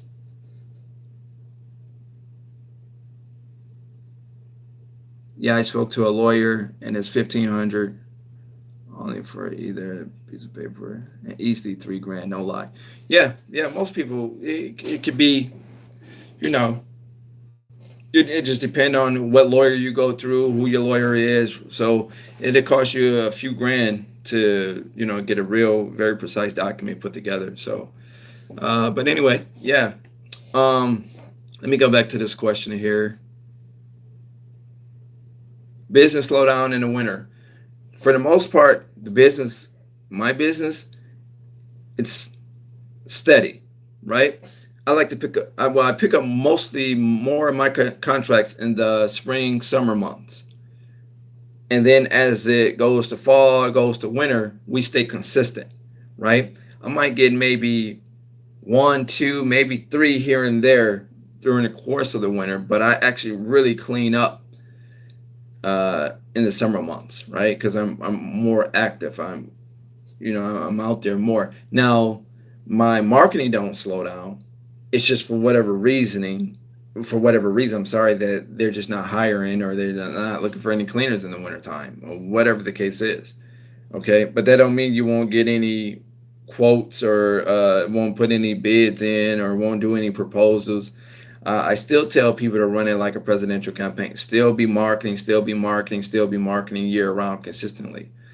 I will say, whatever you did to get one account, continue to do to get your second account, your third account. I'm a big advocate of that. I love that repetition type of marketing. Okay, because if you got one contract going door to door, I would say it's safe to say that if you keep going door to door, you can get more contracts. If you got one contract sending out mailers, I would say it's pretty safe to probably keep sending out mailers, or using the same flyer, the same letter, whatever you use to pick that one contract up. I wouldn't change it. You just have to do more of it, right? To kind of get your name out there. But yeah, that's it's steady for the most part in the wintertime. At least in my area, like I say, we might pick up anywhere from one to three, and that's just being honest. We don't pick up a whole hell of a lot of business in the winter months, and my marketing is consistent. Okay, the only thing I might change here and there is the verbiage on a flyer. To stop using this flyer, start up a new flyer, something like that. But we definitely stay consistent with the marketing. However, we don't pick up as many contracts in the wintertime. Okay, so let's see here.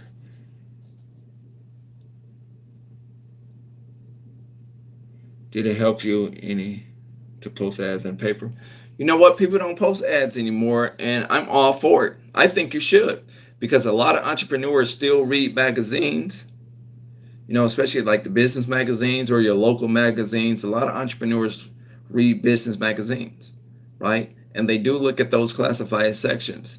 Matter of fact, I think I might put me an ad together and throw it in the paper. I haven't done it in a while because see, everything is so digital right now, right? So you think of, well, why do it in a paper where everything is digital? But you got to think, even your newspaper is online, and the classified ads is online too.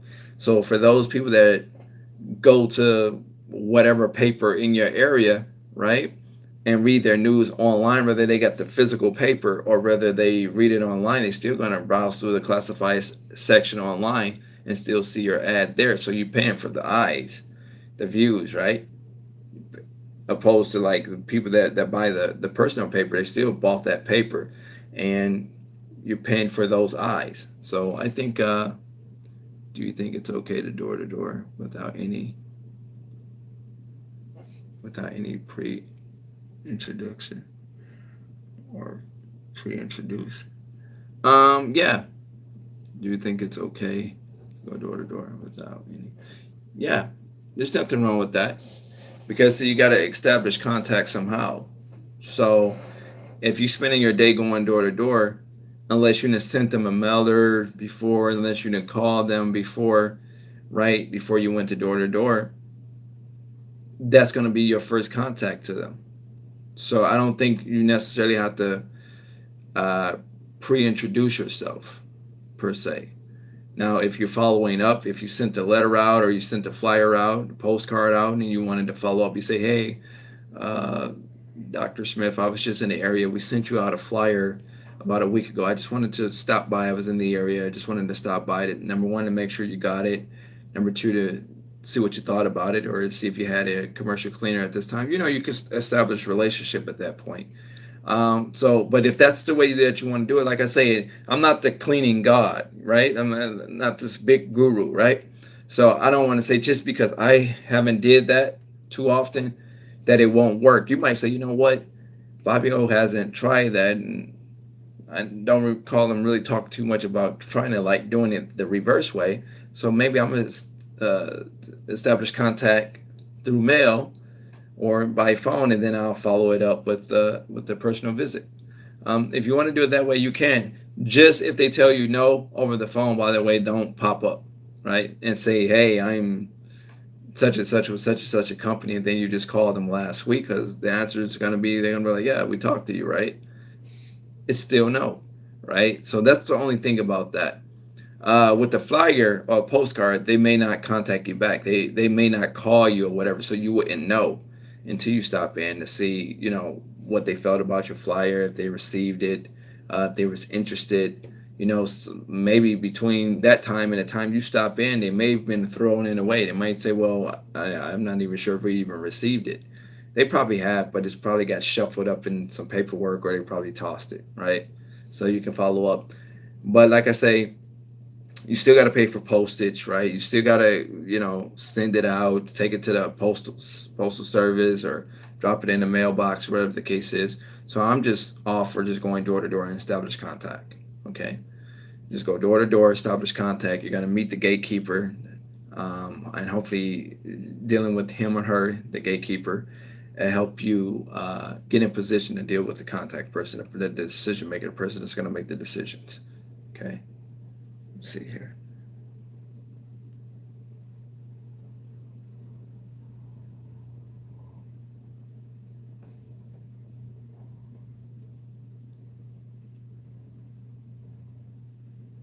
Yo, Fabio, what's your mentor name? Uh, I'm not sure he has a website up. I don't even think he does anything on internet, but it's his name is Todd Nichols.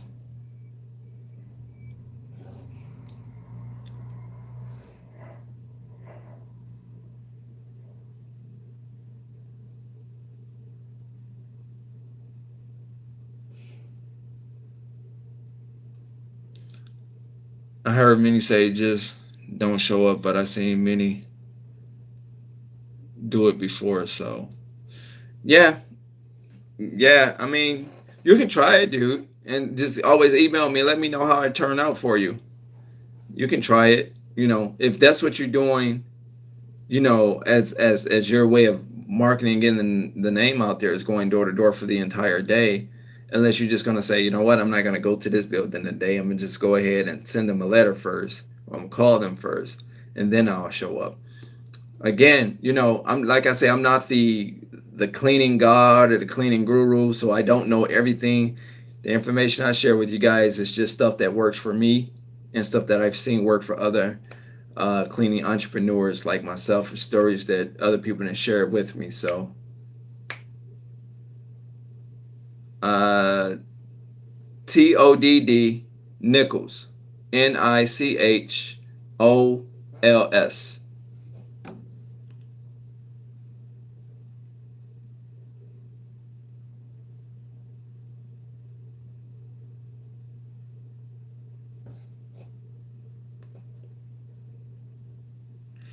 Fabio, how can you call someone that you give your business card, and you got the person number?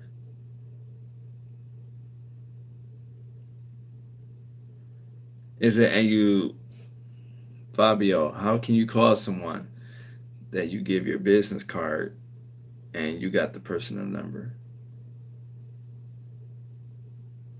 You just call them. I mean, if you have their number, you just call them. Maybe that was a typo with that. You might want to try to retype that.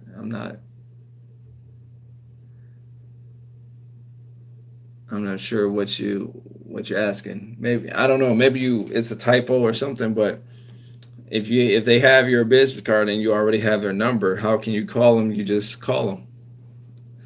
Let me see. Hello, Edmonton. Okay, you must be from Canada. I'm from Toronto. Congratulations. Hannah, laughing out loud. Okay. You guys got any more questions? I want to make sure I cover anything. If you have any questions, definitely you can email me, bookfabiohart at gmail.com. Bookfabiohart at gmail.com. BOOK. F like Frank, A like Apple, B like boy, IOHART at gmail.com. Bookfabiohart at gmail.com.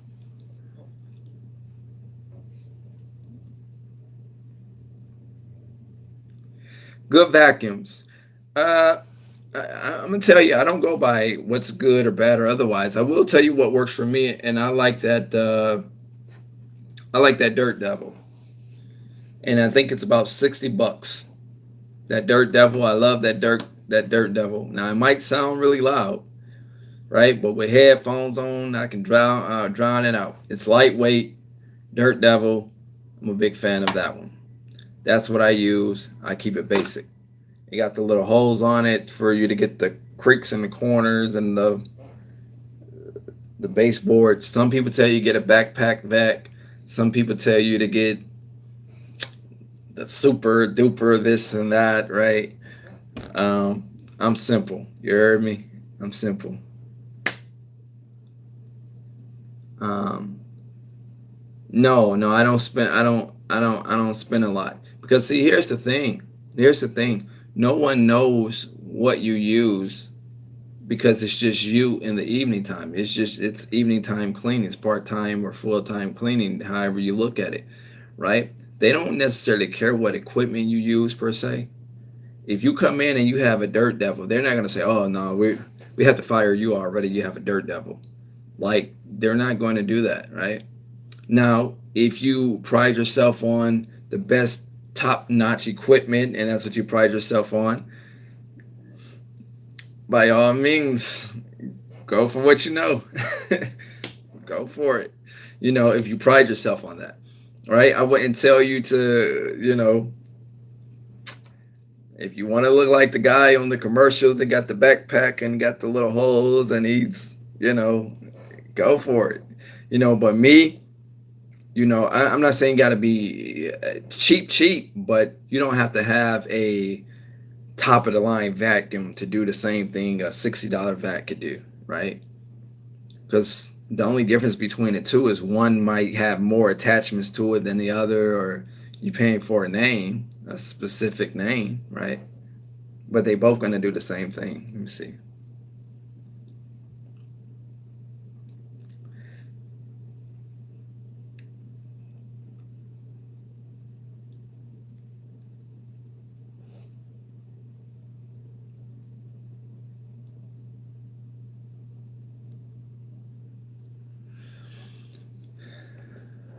I think your name is Shimir. You say you give a general idea when trying to bid on certain contracts. Is there a certain paperwork like insurance that you need to for a certain? Um, no, it's consistent with me. Like I see, I use the same agreement. I use the same estimate sheet to write my estimate up on. Right, it's the same with me. Right. The only thing is, like, let's say if you're dealing with somebody where you like a bank or something where you got to deal with headquarters, they might have certain documents they want you to read and fill out, right? And then you read and fill that out and attach your whatever your document is, right?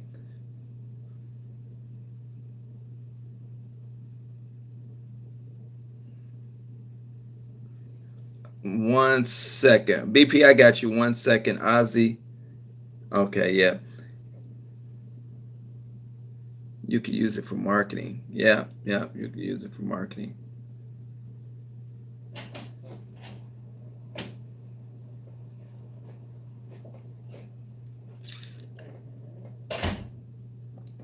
Yeah, I mean, insurance, you're supposed to just have that anyway. Like, so they'll supply you with that, like whoever you get your insurance through.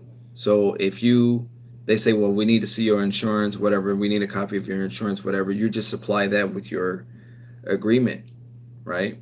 Or if it's at the point where you're trying to do your estimate, whatever your estimate template is, or your proposal template, when you do your proposal or put your estimate in, they give your numbers, then you can just accompany the copy of your insurance. I'm not sure if that's what you're asking me, but those would be two different items. Those would be two different forms, right? So, like for an example, if I'm gonna put in an estimate to get, let's say, this contract care, well, they wanted to see my insurance, right? So I provide them a copy of the insurance. Number one, so they know that I'm insured.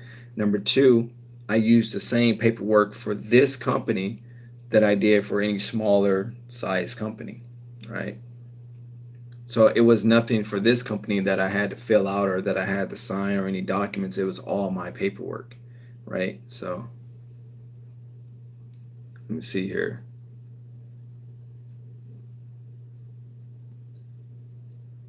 You can use it for marketing.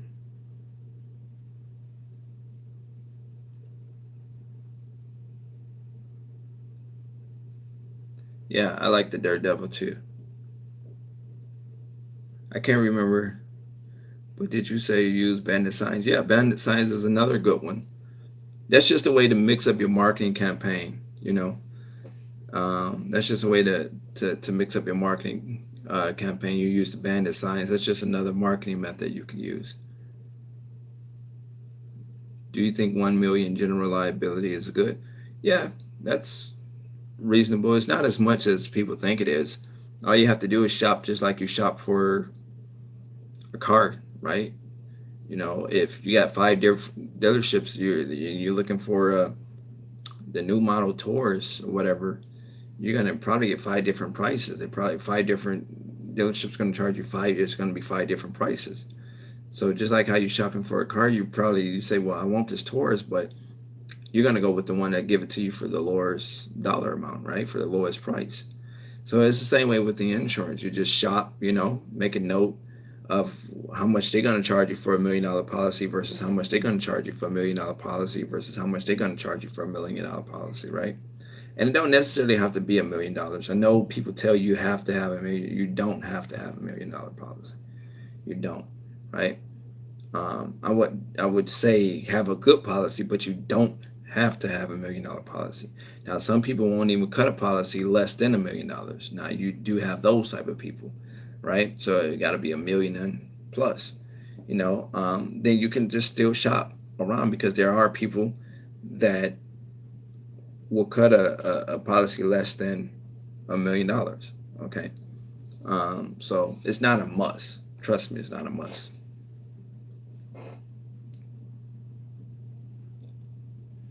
Um,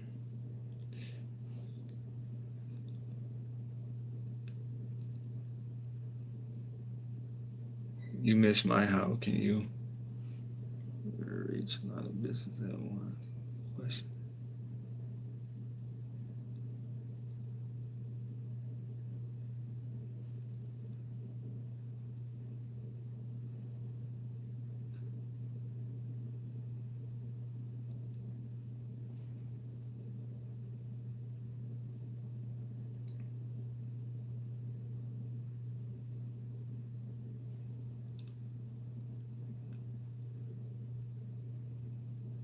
How can I reach a lot of businesses at once? Google. You can use Google. You can use once again the yellow book, yellowpages.com, right? You can have somebody, stamp and lick the envelopes and all of that for your flyers, right? And then you just send them out all at one time. Now, depending on how many mailings you're trying to send out, I would take them to the post office, right? And what I would do is take them to maybe 2 or 3 different post offices. Here's why. It was one point I did this mailing campaign, and I put all of these envelopes in one mailbox. And I swear to God, I think they threw out half of those envelopes. I think they delivered some, but I don't think they delivered everything. So I said, you know what? For whatever, and it's times that I took like postcards, right? With the self-address on the back, and on the front it's the message. And I took them, and I swear I don't believe that they delivered them all out. So what I would do is break it up. Okay, break it up. You're gonna take them to maybe 2 or 3 different mailing centers, mailing stations, right? 2 to 3 different mailing stations. Break it up, and that way you can. Because I swear, I just think they just like, fuck it, we're not gonna send those and throw them out because it's just so much. Same thing with the envelopes. I think they delivered some, and some I don't think got delivered, because when I did some follow-ups behind them, they say they never got it, and I really believe they never got it. I think the postal did something with the mail. To be honest, I just think they did. So if you drop it in a box, I wouldn't suggest you to put everything all in one box. I think you should disperse it out through your city or your area. Like put it in 2, 3 different mailboxes. Okay, just my opinion. I don't know. Maybe I was paranoid. Maybe I'm just paranoid or something. But that's what I would suggest.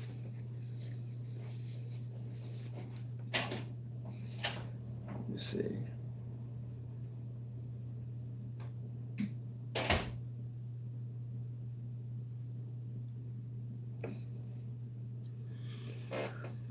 Do you need insurance? I'm assuming you asked me. Do you need to be insuring the bottom before you just go out and get contracts?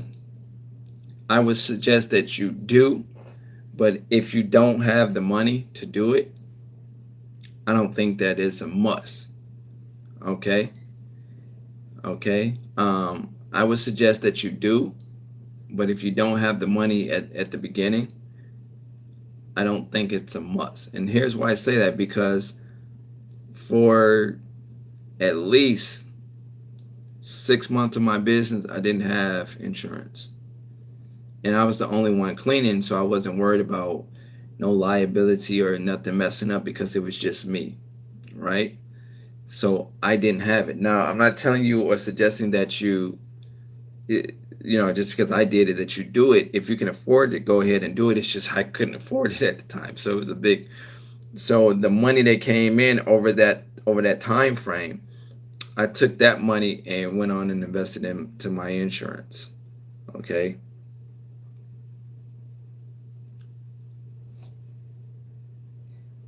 Yeah, it's insurance isn't crazy expensive. Well, some areas like Michigan, insurance is expensive across the board. That's whether it's health insurance, the dental insurance, car insurance, whatever insurance in Michigan, you're gonna pay through the ass, right?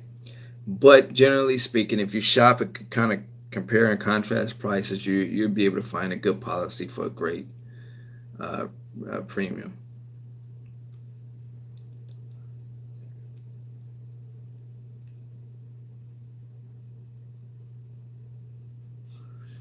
A PO box.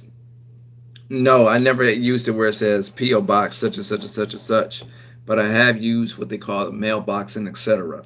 So it's like a regular address, business address. It looks like it's a business address, but it goes to like a mailbox. Okay, so it might say 123 Oak Street, Suite 40, da da da da da da da da da. Right? So it can be on your business cards that way, it can be on your stationery that way, it can be on your website that way, right? But it's actually the fact that it says suite, a lot of times people might think it's a business suite, but it goes to a mailbox, right? It's what they call a mail a US what a UPS mailbox type of place. UPS got these mailboxes, right? They'll give you a physical address and it don't say PO box such and such and such and such. It'll say whatever their street address is, mailbox, or it'll say suite. They call it suite 123, right? Detroit, Michigan, whatever, whatever, right? So I'm a big fan of that. If you don't want to post your physical address, your personal address on your stationery, then you can post your personal address too. It's not a big thing, right? But if you say no, that's too personal, then you can use one of these. You can use a PO box. I just think a PO box seems a little bit more restrictive, as if you have like what they call a mailbox, etc., or a UPS mailbox. It seems more kind of like professional, like, right? Yeah. To me, a PO box seems like you're hiding, you know, opposed to like the regular mailbox. You could still do the same thing. It's basically the same thing. It's just one, you got a physical address, whereas if you go to the post office, it's going to be a PO box such and such and such. So, but people know that. So I mean, it's either or. I don't think people make a big deal of it. It just what your pocket's looking like. Number one, which one you can afford over the other, and number two, just how you visualize it. Right? It's not a big. I don't think people make it a big deal though. As long as that check come, for those that smelling the checks in, like we get checks. I get my checks all the time. I operate in Georgia, I operate in Ohio, Michigan, right? I still got people paying me in VA right now. They're still financing out the deal that I sold them. So, and they send the checks in. So as long as the checks come in, I don't care if they send it to my office downtown Toledo. Shout out Toledo. Toledo. Toledo. No, Toledo. Or they send it to, one of my mailboxes. As long as the check come in and we can get it to the bank, that's all I care about, right? So even if I had to get a PO box, I don't care. It's just as long as it's there and it's there on time and I can get it, put it in the bank, I'm good. Okay. Say, well, I'm looking for a doctor's office. Will they ask me? Some will. A lot of them won't even think to ask you that. Really, to be honest. I It's very rare doctor's offices, dentist offices, places like that. The people that might ask me for insurance are like law people, like the police station. We clean the we have a police account, right? The police station. Uh, they'll ask. Who else? Lawyers. They'll ask, "Are you insured or bonded?" That type of thing. But a lot of times they don't even ask, because you're not actually dealing with the lawyer themselves. You're dealing with their assistant and the people they have designated to handle vendors or outside companies, outside people, right? So you probably won't even see that specific lawyer that you see on TV or whatever the case is, right? Or you'll see him in passing. Okay. So, but yeah, I don't think it'll be a big deal. Um, Even if I didn't have insurance now, I'm sure, positive, just knowing me, I'm sure that I can go out and within the next 90 days, I'll still be able to pick up a contract with no insurance. That's just my honest opinion. But don't get me wrong. I'm not trying to say don't get insurance. I'm just trying to say don't let that hinder you from going out and doing business. Okay. I mean, if you do your research on Bill Gates and Jeff Bezos and some of these billionaires and millionaires guys, they didn't always have the means to do certain things. They didn't always play high. They went to the Supreme Court and had judgments and all of this against them, and they still wound up doing great building business, building their empires, and still getting to the end result. Right? They just worked their way through. They just worked through it. Okay, so it's not illegal necessarily to do. It's just certain if you don't have the insurance, you can't afford it, then that particular company wouldn't hire you. But that don't mean there's no companies that won't hire you. Okay, and I'm just being from a realistic small guy perspective. I'm giving it to you guys from a small guy perspective. Some people might say, "Oh, Fabio way of doing things is a little bit unconventional," and I would agree. You know, but as long as you get to the end result and you don't do it with a long-term mindset of I'm not going to get any insurance. If you got that mindset, that's the wrong way to look at it. Okay.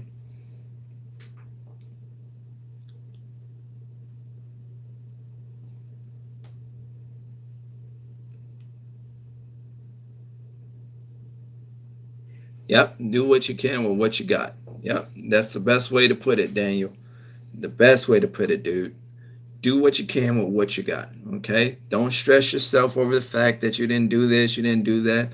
Go out there and still market. Okay. Now be registered now. Have your business registered. There's people that's on my YouTube, right? My subscribers that actually got contracts before they even got their business license because they got so excited just watching my videos and the techniques that I said and try this and try that that they just started marketing and then went and got registered, right? It's a lady that I talked to. I haven't spoke to her in a long time. She was like, well, she had like got 3 contracts. She was already up, I think, close to a grand. I think she was like 975 and with 3 contracts. It was smaller contracts, and she was up like let's just round it up to $1,000. She was up to like $1,000, right? She didn't even register her business. I talked to her. She was like, watching your videos, look at me. I got 3 contracts and I'm up $1,000. You know, pretty close to $1,000. I'm like, wow, cool. I'm like, well, you might want to get registered. Do you have a business name? She had a business name. She went to go get the business registered. The name wasn't available. She was so heartbroken. I was like, well, see, if you would have registered the business before, it may or may have not been, but at least you would have known back then opposed to knowing now.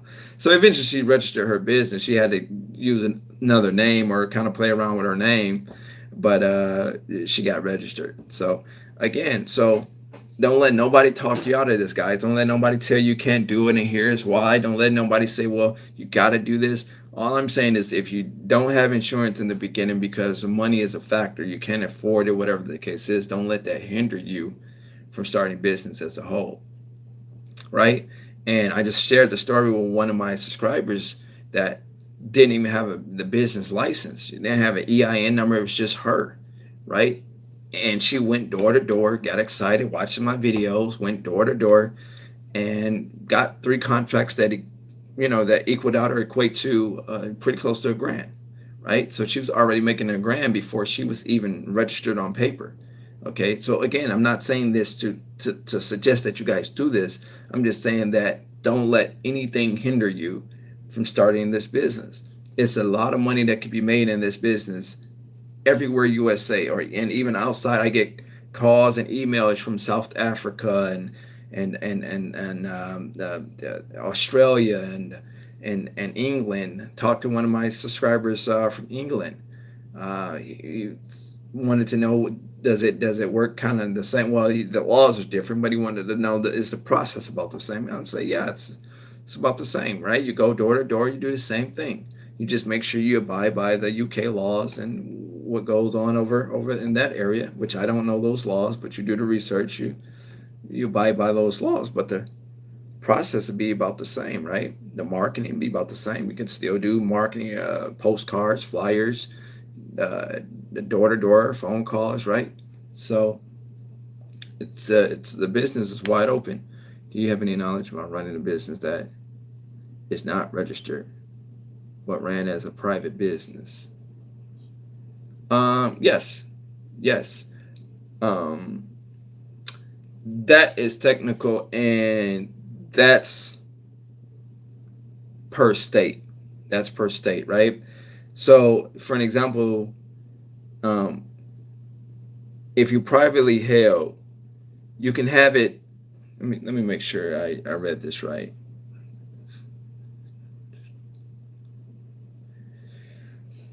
Okay, well, you definitely need to be registered, but there's a way that you can be registered and not be public, like have your information public, right? It's a different. I think we all agree it's different between being privately held and being um, like on the stock exchange, right? Being a public company, right? It's different than being privately held and public, right? But either way it go, you still have to be registered. It's not really a way unless you're just operating illegally in the United States. There's no way to be like private and not be registered unless you're just operating illegally, right? You have to have a registered entity, right?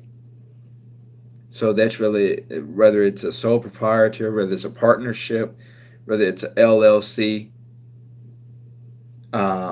whatever it is, you have to be registered legally.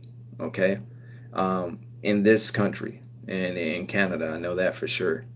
So there's no way to really operate privately and not be registered unless you're just privately operating illegally, if that makes sense. Let me see here. Yeah, guys, make sure you hit that like button. Make sure you share. Make sure you subscribe if you haven't. Thank you, Don. Appreciate you. Um, how would you figure out how much you want to charge? I know a lot goes into that. Just looking for advice. Like you said, a lot goes into it. You have to see what the workload is, right? You got to see how many days a week you're going to be cleaning the facility, okay? The square footage, are you doing general cleaning or are you doing um, extended cleaning or extra cleaning, right? So all that come into the play. If you're just doing general cleaning, you can have a general cleaning price, but if you got to do extra work, I do believe you should get extra pay for that, right? Because it's still on your time. It's still on your time. So you have to factor that in, the workload, along with how many days, along with how big the facility is. Okay, and that all comes to play with your workload, with your pricing. That all it's all equipped with your pricing. Now I tell people the less days you work, the more you want to charge. The more days you work, the less you could charge. Okay? Keyword in that sentence is could. That don't mean you have to charge less because you work more days. But the more days you work, the less you could charge. Okay? You have a script for door to door. Thanks in advance. My script, pretty much about the same. That what you heard me say earlier. You go in the door. They say welcome to such and such a dental office or welcome to such and such a clinic, and you introduce yourself. Hi, I'm Fabio Hart. Who would I speak to in regards to commercial cleaning for your facility? Or if you don't want to say your facility, you can just say, who would I speak to in regards to commercial cleaning? Stop. You let them tell you who you're going to speak to. Chuck Norris. You say, okay, great. Is Chuck available at this time? And then stop. Let them tell you if Chuck is available. If Chuck is available, then, you ask, well, could I speak to Chuck, please? If Chuck isn't there, he's on the phone call, he's in a meeting and all of that, you get the intel from there. And then you leave your business card. You get their business card or get a specific card for Chuck. You say, well, does Chuck have a business card? They might say, well, you know what? Chuck Cards is in his office. I can give you one of ours. You can call, then all you have to do is write Chuck Norris, name on the back of the card. You're going to get the receptionist's name because that's who you spoke to. And I like so reason for getting the receptionist's name, because when you follow up with the phone call, sometimes Chuck Norris might might say, well, who referred you to me? Who told you to talk to me? Then you can drip on Amy Smith name, right? So, well, Amy Smith referred me, right? So, yeah, I know Amy. Yeah, she works at our front desk and this and this and that. So that's a good look. That warms up that lead a lot more. And when you say Amy referred you, a lot of times they instantly think that you know Amy. I found that out a long time ago. That's why I'm a big advocate of getting that decision maker name, because a lot of times they don't go and check with Amy and say, hey, did you refer the cleaning? A lot of times you say, well, who referred me? Amy Smith. You're not lying. She did. How do you know to speak to Chuck Norris if Amy didn't refer you? But when you say Amy referred me, they look at it like you might, okay, this person knows Amy. So now you kind of actually warm up their lead and a lot of times get the contract because in their mind, you kind of know Amy. Don't always work, but it's a way that to get in the door and get to the decision maker. It's a way that's worked for me many, many times. And I never knew the person. It's just something that I tried and I continue to try this day. If that's what I had to do tomorrow morning when I go door to door, that's exactly how it will go. Okay? The same way I'm giving it to you right here on the video, it's the same way I would do it if I just had to go out tomorrow and do it. Okay? So, let me see here, guys. A dentist's office that take about an hour. General cleaning. You say it's a good ballpark. Again, Daniel, I can't give you that. I can't give you that. Um, uh, because number one, I don't know where you're at, right? So prices do vary by area, right? West Coast, you wouldn't charge the same thing on the West Coast that you would charge for the Midwest. You wouldn't charge the same thing in the Midwest that you charge in the South, right? So that's a factor. So I couldn't just kind of give you that. I would have to actually have a deal. So if you had like a deal, you say, okay, Fabio, help me with the, I'm in Maine. Okay. So if you say, well, Fabio, I have a deal. Can you help me put an estimate together? Then we'll look at the deal individually, and I can help you come up with some numbers of what to charge based on the information that you gather from the walkthrough. Okay. Because I would need that information. What's the size? What's the workload? How many restrooms they have? Is it more carpeted or is it hard floor? Right? All of these are different factors, right?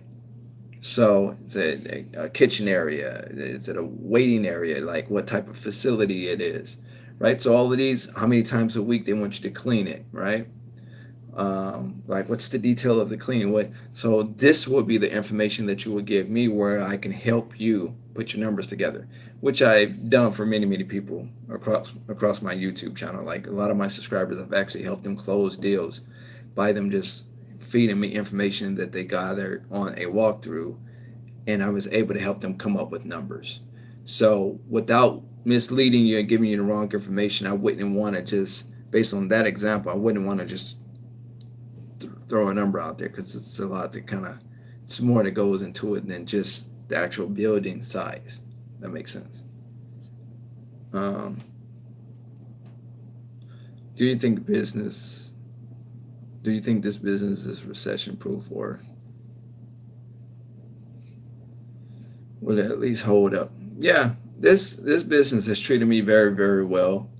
I pride myself in my business more or less on retaining current clients. I'm really big on getting new contracts. Let's not get it twisted.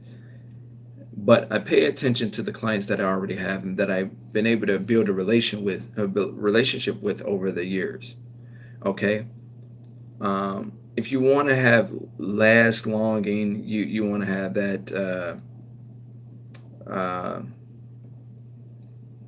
that stability. You want to be able to maintain the relationship that you have with your current clients. Okay. It's stuff that we do that I don't even necessarily charge for based on the relationship that I have. If they want us to do something extra, we don't haggle them over the price because we've been with them for so many years. So you don't want to mess up what's a great relationship just for a few dollars. Okay, that is guaranteed. It's companies that that walked into facilities that we clean and the company will call me. I mean, the company that we clean will call me and say, yeah, this franchise company such and such came in to acquire, and they don't have to do that, right? They don't have to let me know that a company came, but we declined them. We like you guys, right? And there's different things that I do, like I offer customer appreciation day. I have appreciation day, right? Because I appreciate my employees and I appreciate my people that allow me to come in and clean, right? Because they keep my lifestyle up. They keep me able to do what I want to do, the way I want to do it, how I want to do it. So I pay very, very close attention to retaining current clients, to the clients that I have. Why growing means a ultimate lot to me. That mean the ultimate. That's like without growth, you have nothing. That means so much to me to grow, right? But it means even more to maintain because I know you look at it like this. I know that I will be able to survive with the income that I currently make now, even if I didn't grow. Now, growth is why you're in business, right? You want to advance, you want to grow, right? You want to get more contracts and more accounts and things like that. You want to grow. Okay, that's why you're in business, right? You want to build up. If you're making 20 grand a month, right? You don't want to continue to make 20 grand a month for the next 4 years, 5 years, right? You want to grow within that. But you don't want to jeopardize that 20 grand a month either, right? By trying to grow too fast, by trying to do too much too soon, right? You want to build that relationship, maintain those current clients, all right? And don't be so stuck on the price, especially when you got a little history with them, right? You're 2 years in, you're 2.5 years in, right? Because going three years, for a new startup person that's an independent, a lot of times they don't make that 3 year mark. They've been had that turnover within that 3 years. Whether it's a franchise, whether they got fired, or whether somebody came in and undercut them, or whatever the case is. A lot of times, even within 2 years, is a long time. Well, it could be a long time in our industry. Okay. Thank you, Cleo. I appreciate you. So, what I do want you guys to pay attention to your current clients. Okay. Don't haggle them all over price. Don't just because Fabio said, and I know I've said, hey, if you do more, you should get paid more, and I do agree. But that's signing up in the beginning. If you establish a relationship and they got some petty little thing like they want you to dump these 2 extra cans in the back, right? That you don't normally do. How long would it take you to go and dump those 2 extra cans in the back? Right? So I don't want you to say, well, that's not part of what we originally agreed to. We didn't agree to that, so I'm gonna have to charge you more, because then they'll let you go. That's petty. Don't do that. Right? So if it's something, that you can do, it's only gonna take you a couple seconds to dump those extra cans in the back, whereas you don't normally do it. Don't be petty about it, right? Because you build that relationship with them. Just like I would agree that they shouldn't be petty with you. They shouldn't, they based on that relationship that you guys build, that history you have together, you shouldn't be petty with them. They shouldn't be petty with you. Right? So, just for an example, the holiday season, Thanksgiving just passed, right? So we had to clean, they got these Thanksgiving parties and things of this sort, right? So what happened was, it was a lot of big messes, a lot of turkey slanged here and then dropped on the carpet and cranberry sauce. You're like, Jesus Christ, right? But we paid to clean it. We clean it up, right? But they cut the check early. They had bonus checks at the little Thanksgiving parties. So, again, for my company, not only the original check that's supposed to come through came through and it was on time, they cut it early, and then we had like a bonus check, just more like we appreciate you type of check. You see what I'm saying? And you get that all the time. Some of my employees got gift cards because they show up on time, right? They do a great job. And that's a unique thing. And when you have employees, guys, that's with you last longing, a lot of these companies don't want nobody else but those specific people that you have. Even if you got people that currently work for your company, and let's say you swap one out, you send this guy over here, you send this girl over here, they might say, no, I want that guy, keep that guy here. I want that guy. No, we don't want anybody else. We're okay with this guy because they got used to that guy, right? So they didn't give him, you know, uh, gift cards and different things like that, right? Because they like him. I didn't have people to say, "Hey, Fabio, it's a check here in my name. Am I supposed to take this past Thanksgiving?" Just for thankful. They're thankful. It's just appreciation. We just thankful. And they had a check for my actual employee, and the employee called me or shot me a text. Hey Fabio, it's an envelope here with my name on it, um, and the guy such and such gave me the check and said this is for me. Am I supposed to take it? And I say, well, you say your name is on it. Yeah, I don't know what's in it. It's just he gave it to me and it's my name on it. Like I didn't know if this was for you to take and then you give it to me or something. I didn't know what it is. I said, well, if they gave it to you in your hand and it has your government name on it, it's yours. If it's good, it's yours. If it's bad, it's yours. It's yours. So he opened it up and looked at it and he said, oh, it's a check. Like they cut me a check. I say, oh, it's yours. It's in your name. It's yours. Right? And that's all because and you will get this, guys. You will get this. I mean, other cleaners will tell you this. It doesn't happen for everybody. It just depends on the type of contracts you have, right? But see, I'm used to that now because I've retained a lot of business. Like these guys here, $1 billion company. They always inviting us to the parties and this and this and this. My employees don't so much show up, because they got other things. They not trying to really be a part. Sometimes they do, but I always try to show up just to keep that relationship established, right? Any little party that just try to show up, even if I'm not going to stay a long time. Okay, so guys, I know this kind of off of the topic, but this all has to do ties in with customer service, customer retention. You want to be able to retain your current clients and still grow, but make sure you keep intact your current clients, okay? Because you can count on these guys at the end of the day. The new guys, you got to build that up. Eventually you're going to get to a point where you can count on them, but you got to build that up, okay? And so it can definitely happen. It could definitely, even Christmas time, right around the corner, Christmas parties coming up. I know it's going to be more gifts. I get presents all the time. I still got gifts in Toledo and Georgia that I didn't even pick up. I still got gifts elsewhere just because people like they like dealing with us, right? And again, it all has to do with your training. It has to do. It's wholehearted. Your training. That's why I tell people to stay on top of the training. Treat your employees with respect. They will treat you with respect. Pay your employees. Don't be a cheapskate. Okay. Now I'm not telling them I'm not telling you to pay until you bankrupt, right? Just to appease them and keep them. You don't want to bankrupt. But if you're gonna start them off at, let's say, $9 an hour or whatever the minimum wage is in your area, you'd say, hey, look, we start off at 10-15 an hour, but there's room for growth. And then in the next 90 days, who know what type of contracts, what type of business you'll be doing in the next 90 days. Then you'll be able to bump them up, 50 cents, 75 cents, every little bit count. And then in the next 6 months, who knows what you have, you'll be able to bump them up again, right?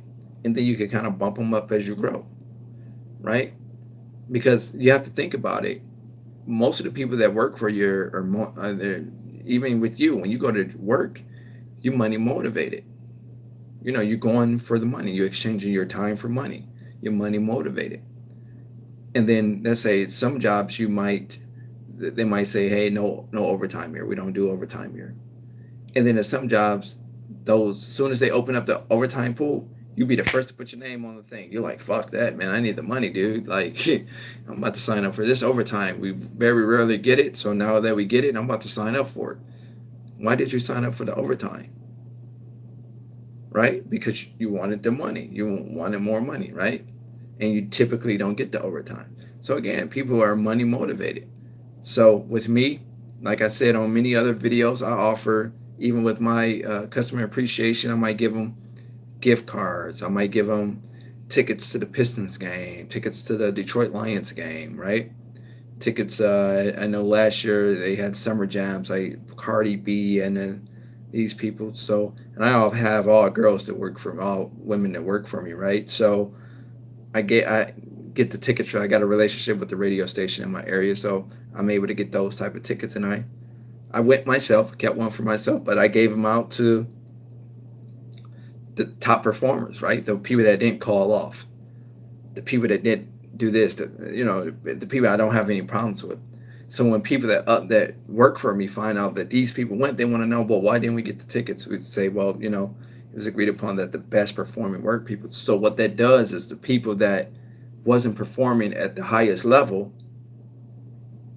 now become part of performing at the highest level, right? Because they see the benefits of working with us and working for us, what the possibilities are.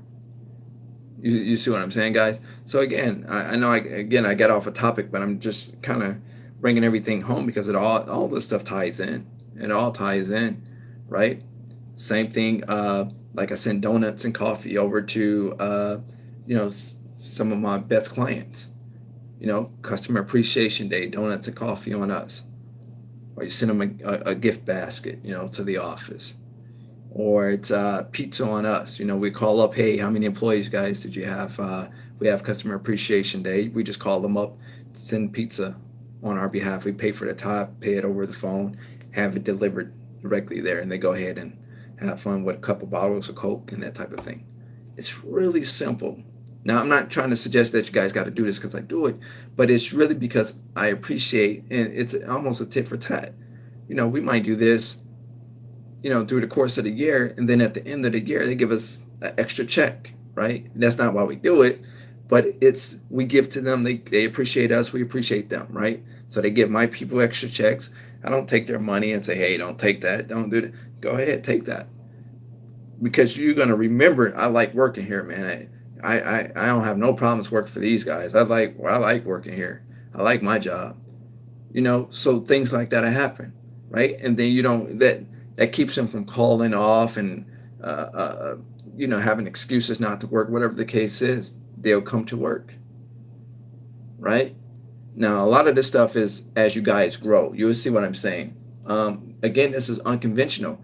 I swear you can go and ask any franchise owner or franchisee, do this happen with them at their franchise? And I'm willing to gamble they're going to tell you no. I'm willing to put a bet anything on it. They're going to tell you no. Okay? People just don't do this.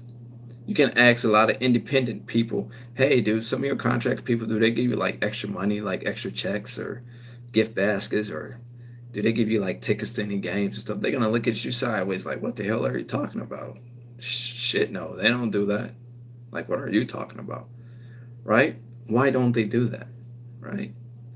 Again, relationship is everything. Relationship is everything. You have to build it. It's going to build. It's going to take time. It won't happen overnight, but it's everything. And once you establish that relationship, guys, at the end of the day, it's harder for the next man to come in and slide under you because they're so happy with having you. And so it's paramount that you build your relationship and you retain the current clients and still look for growth, right? Still look for other clients or new contracts.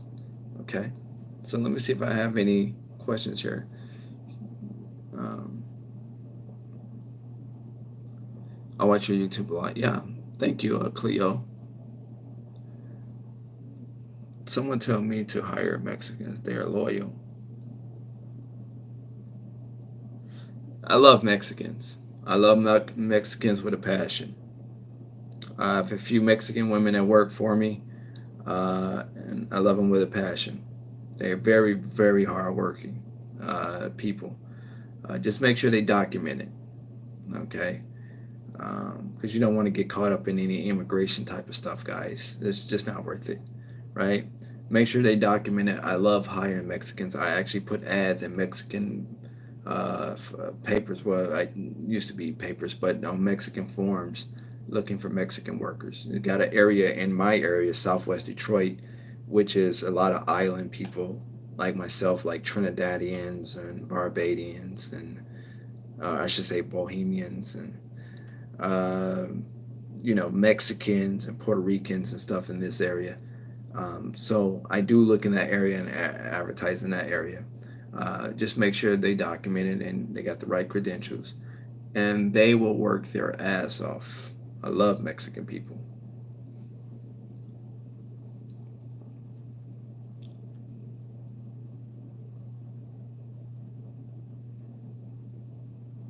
Do I get benefits? We offer benefits, but by law, you don't have to necessarily offer benefits if you're not, depending on how many hours it is, right? Like the Obamacare, that type of thing. At my company, we received that letter offering benefits to full-time employees. Most of my employees aren't full-time. So, like the people that do the day porter, they will be considered full-time, and we can offer that Obamacare to them, or any other benefit plan. It don't have to be Obama. It could be HAP, or it could be Meridian, or it could be anybody else that you guys decide to offer benefits through, right? From a company standpoint. Okay, so but seeing that most of my employees are, I see you guys comments popping up. I'm definitely going to get to it. But seeing most of my employees are part time, you don't have to necessarily offer it, but if they need it, we offer it, right? So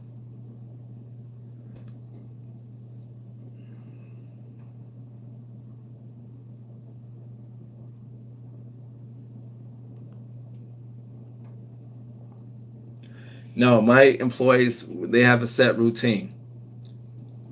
So if I hire you for A account, then you're gonna clean A account on Monday, Tuesday, and Wednesday if that's the schedule for A account. If I hire you for B account, then you're gonna clean B account, you know, Wednesday, Thursday, Friday, if that's the days for B account. Okay, so I send one person or two people, however many people are supposed to go to that specific account. They all go to that account on each day that they're supposed to go to that account. I do have people available for cross training, and this happens for people that call off or they need the day off or requested a day off. Then I have somebody that I have cross train go over and clean that contract or clean that account because the other person called off or had a request off. Okay, so you do want to have a couple people, because other than that, you're gonna have to go in and do it, because the building, just because they clean out, that you still have to clean that facility, right? So if you don't have anybody cross trained, then you're gonna have to be the individual, or unless you have a person designated, like a supervisor or somebody like that that can go in and do it, you're gonna have to be the one to do it. Okay.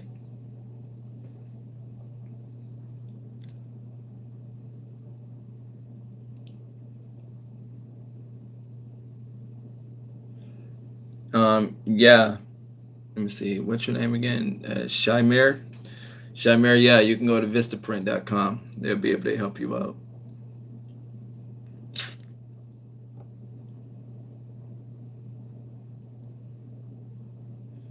Tony said, "How difficult is it for me to find reliable workers?" It's not difficult for me at all.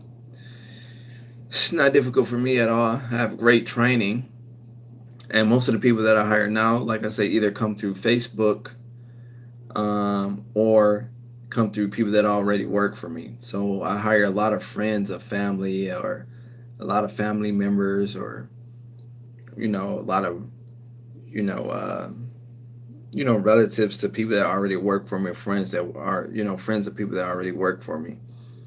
I don't put them in the same site because I don't want them to goof around because they know each other. But if they say, well, I know such and such, then I may give them a shot because such and such, she's such a great worker. I might go ahead and give this person a shot just because this person is a great worker. So let's see what this person could do, right? Um, and like I say, Facebook, I utilize, even on my friend list, I might put a status up now hiring commercial cleaners on the west side of Detroit, such and such a pay per hour, whatever the case is, and tag people name on it.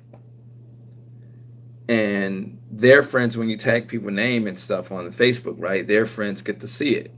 So I might get a request or an inbox from somebody that I don't know that's a friend of somebody that I know, and that works fine.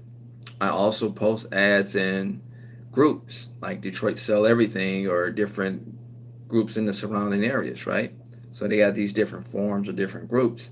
And I place an ad looking for cleaners in these different groups. Please inbox me your name and number. I always just generally ask for their name and number. I give enough information so they know what this particular location consists of, or what type of company it is, or what type of hours is available, so we don't waste each other's time. I put that all in an ad, and then I tell them to inbox me their name and number, and then I kind of go to their page. I pay attention to their profile, see what type of person they are, what they talk about on their page, and then that within itself, I decide if I'm going to go hire them or not, or even give them a chance to even talk to me face to face to do an application. So just because they send me their number in the inbox don't necessarily mean I'm going to call them, right? I kind of get a generalization of their character, the type of personality trait that they are through their Facebook account, and off of that, I kind of judge if I'm going to even give them a call. Okay.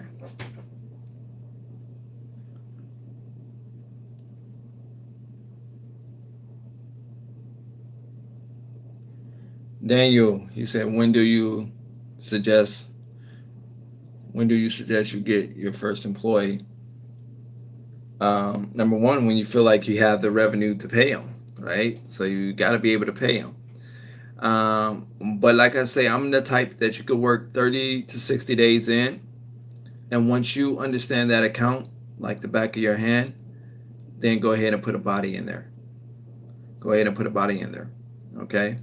Um, and the same thing when you get another account. And then what you could do, once you hire maybe 2 or 3 people, and this is what I was doing early on because I didn't want to have a whole hell of a lot of people working for me early on, is I would use the same 2 to 3 people to help me clean 6, 7, 8 accounts.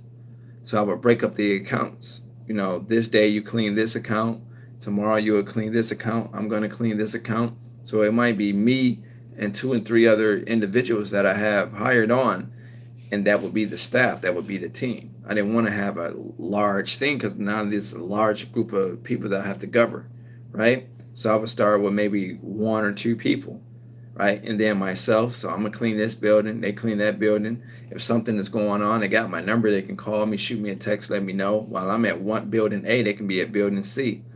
The third person, he's at building B, whatever the case is, right? So they, you know, and then if it's another building to go to, then I can go to building 1. And if it's another building that they can go to, they can go to building 2. And another building, he can go to building, or he or she can go to building 3, right? So it was just me and the 2 or 3 people that I had hired initially, and that was all my help.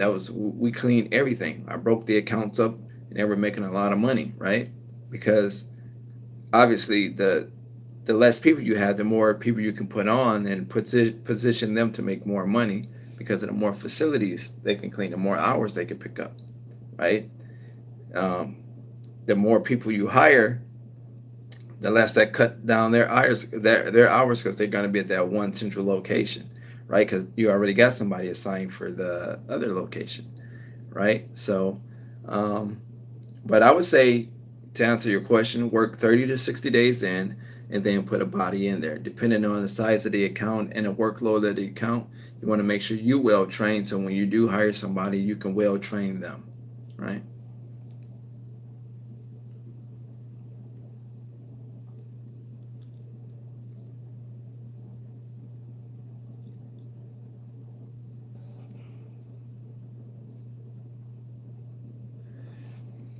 Yeah. See, that's what generally that's what generally happens. Is it knee? Nee said, I just got hired for a company and they had me all over the place. and people, I guess, should be start quitting. Yeah, yeah.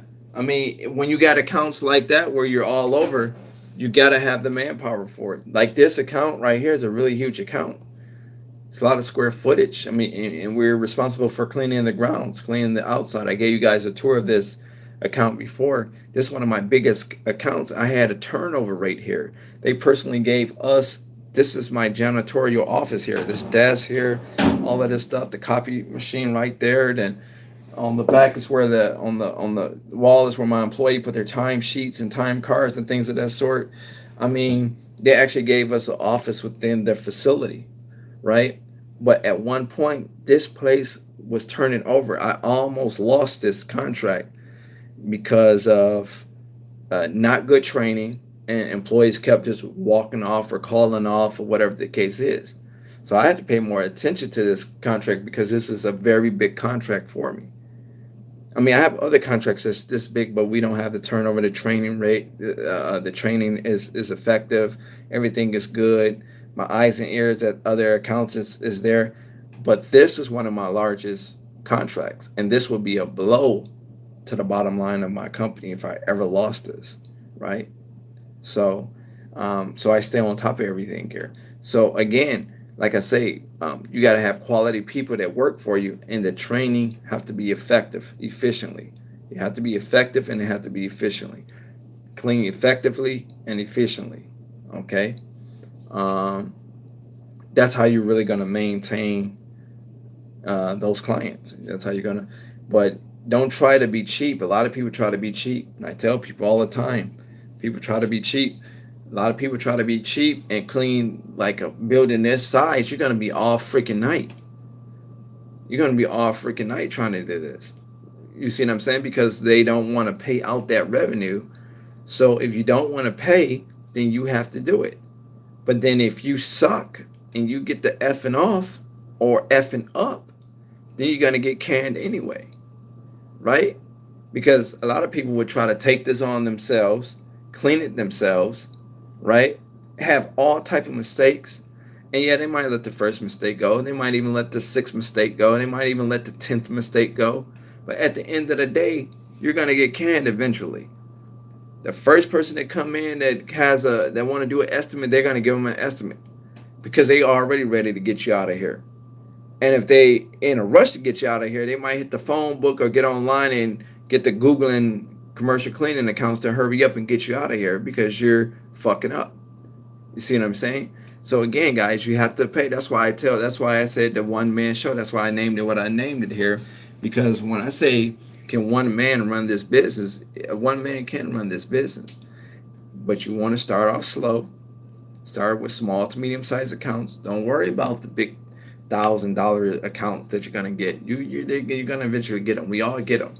We all get them. You're gonna get those accounts that's $2,000, $3,000, $5,000. You're gonna get those accounts. Trust me, they're gonna come, right? But you can start with the $200 accounts, right? $200, you might say it isn't shit, but at the end of the month, you know, that stuff adds up. $200, $300, right? A $500 account, another $200 account, $250 account, right? Just for smaller to medium sized buildings, right? And it only take you 4 hours to do it, right? A month maybe, right? 10 hours a month. People don't make $400 in 10 hours, worth in working, right? And you make $400 for 10 hours. You see what I'm saying? So that's what I'm saying, guys. Like, the money that you can make in this thing is absolutely insane. It's absolutely insane. But your training has to be effective and efficiently.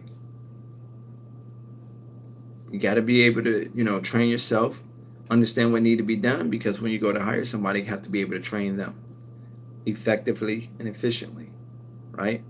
Even if you find the shortcuts, you don't want to teach them the shortcuts. You keep that to yourself. Just make sure you don't get caught lacking or slacking. But you teach them the original way. Don't teach them, well, normally we would do it this way, but I'm going to show you this way. Don't teach them that way, because you're setting them up for failure, setting yourself up for mistakes in a phone call. Okay.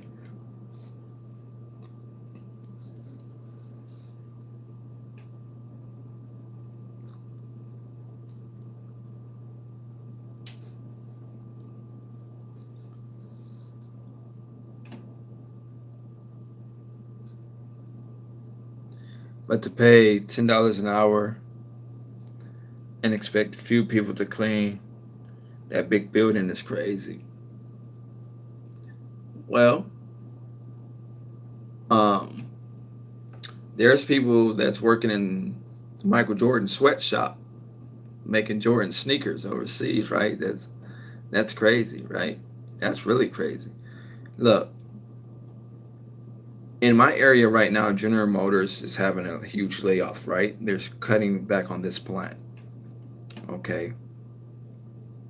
And a lot of people are about to lose their jobs at General Motors. There's people that's going from making $15, $17, $22 an hour, respectively, in their area that I promise you're about to start seeing at McDonald's. That I promise might contact my office, that might find me on Facebook, or that might, and they gonna take $10 an hour because that's what they have to take right now. So they're gonna take something because in a minute they're gonna have nothing. So they're gonna take something because they're gonna have nothing. There's no buyouts. It's straight. They slashing this plant. They cutting everything out. There's no buyout. There's no big check. It's just people that's just not gonna have jobs. So everybody gonna be scrambling, doing something that they wouldn't typically do, taking pay that they wouldn't typically take because they're not accustomed to now they don't have a choice but to take that pay because those are the jobs that's available for them. Unless they go work for another plant or they move out of state and find work elsewhere that's making the same type of money, the same amount of money that they're accustomed to. Okay, so basically, to bring that home, Nee, um, to clean, like, let's say this type of facility, which I pay more than $10 an hour here, but if I did pay $10 an hour here, everybody may not stay, but a lot of people will stay because money would be the motivation. See, when money is the motivation for an employee, you have to let them know that there's room for growth. Okay, when you know coming in the door, when you know that they're money motivated, you have to let them know that it's room for growth. It's room for making more money. Okay, because see, in the beginning, you can't afford to pay them that right now. You can't afford to pay them that right now, but you let them know that it's room for growth, and then they'll stick with you with the thought that they'll be able to grow and make more money with you. Okay. Fabio, do you believe that cleaning is absolutely recession proof? Do you consider it to be a luxury service? No, I don't consider it to be a luxury service. I definitely think it's an optional service. I think it's a needed service because every building needs to be cleaned at some point. So who's going to clean it? The people that work there, or are they going to contract the work out? Just depend on the facility. Recession proof only means, like I stated earlier, recession proof only means that as long as there's a building, there will be a need for cleaning. So when people say that this is recession proof, that don't mean that your cleaning business can't take a hit. Your cleaning business will take a hit, all right, if companies start letting you go because they don't need your service no more. They have got a new contractor to do it, or they're going out of business. Then you're thinking like, wait, I thought this was recession proof, right? That'd be your mindset at that point. Well, I'm losing contracts. It's not so recession proof, is it? Right? So when people say this business is recession proof, all they're saying is, in a nutshell, is that as long as buildings exist and buildings are built up, as long as there's homes that's being built and there's homes that a contractor service like ours, whether it's residential or commercial, there will always be business. But any residential or any commercial cleaning company could take a hit and lose a big contract. Like if I lost this would be a blow to me. It'd be devastating to me. You know, I'm not sure what my mental be because of how much that this contract pays. But by the same token, I don't get comfortable at this contract. I try to do deals bigger than this. In the event that anything can happen, in the event that I want to be prepared, just in case shit go left, right? Excuse my French, but I want to be prepared. Okay, so me, I'm a realistic thinking entrepreneur, business guy, right? So, and I do things unconventionally. I don't do it conventionally because when you do conventional business, like the conventional guys that does it, you get conventional pay, right? So there's no difference between you and you do things unconventional. You got a little swag, you got a little twist to the way you operate. Then you get a little bit better pay, get a little twist pay, get a better operational pay, right? Because you're doing things a little differently. You're thinking outside the box. So that's where I'm at with it, right? So again, you don't want to get complacent. You don't want to get too comfortable. You don't want to get in your head that you can't be fired, but you do want to stay working. But to keep from getting fired, to go back to what I was talking about earlier, guys, you you maintain that relationship that you have. Make sure you check on your current clients, right? You're out in the field trying to get new clients, but have you checked on your existing clients?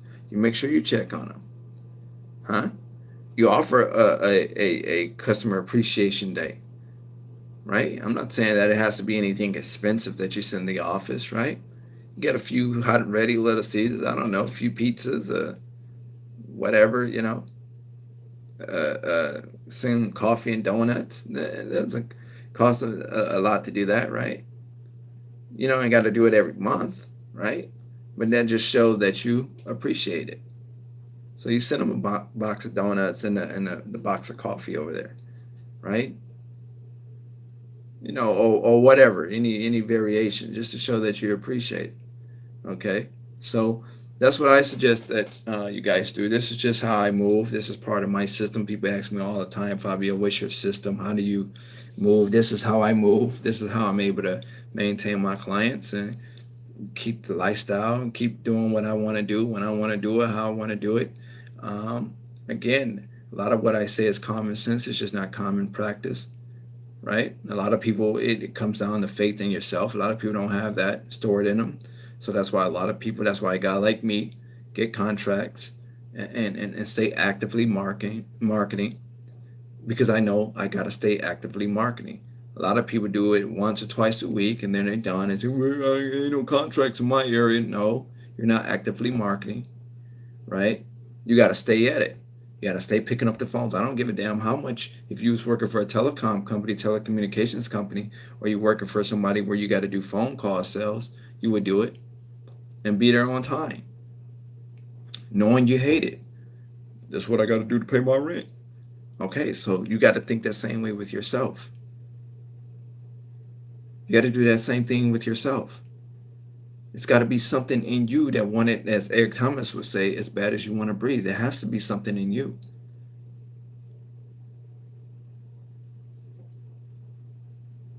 Do you think getting 5 small, I guess a small to medium accounts in 2 months? Yeah, that's very doable in 2 months. But again, it's not going to come easy. It's not, because the even though it's enough money for everybody to make, it's who gets to it first.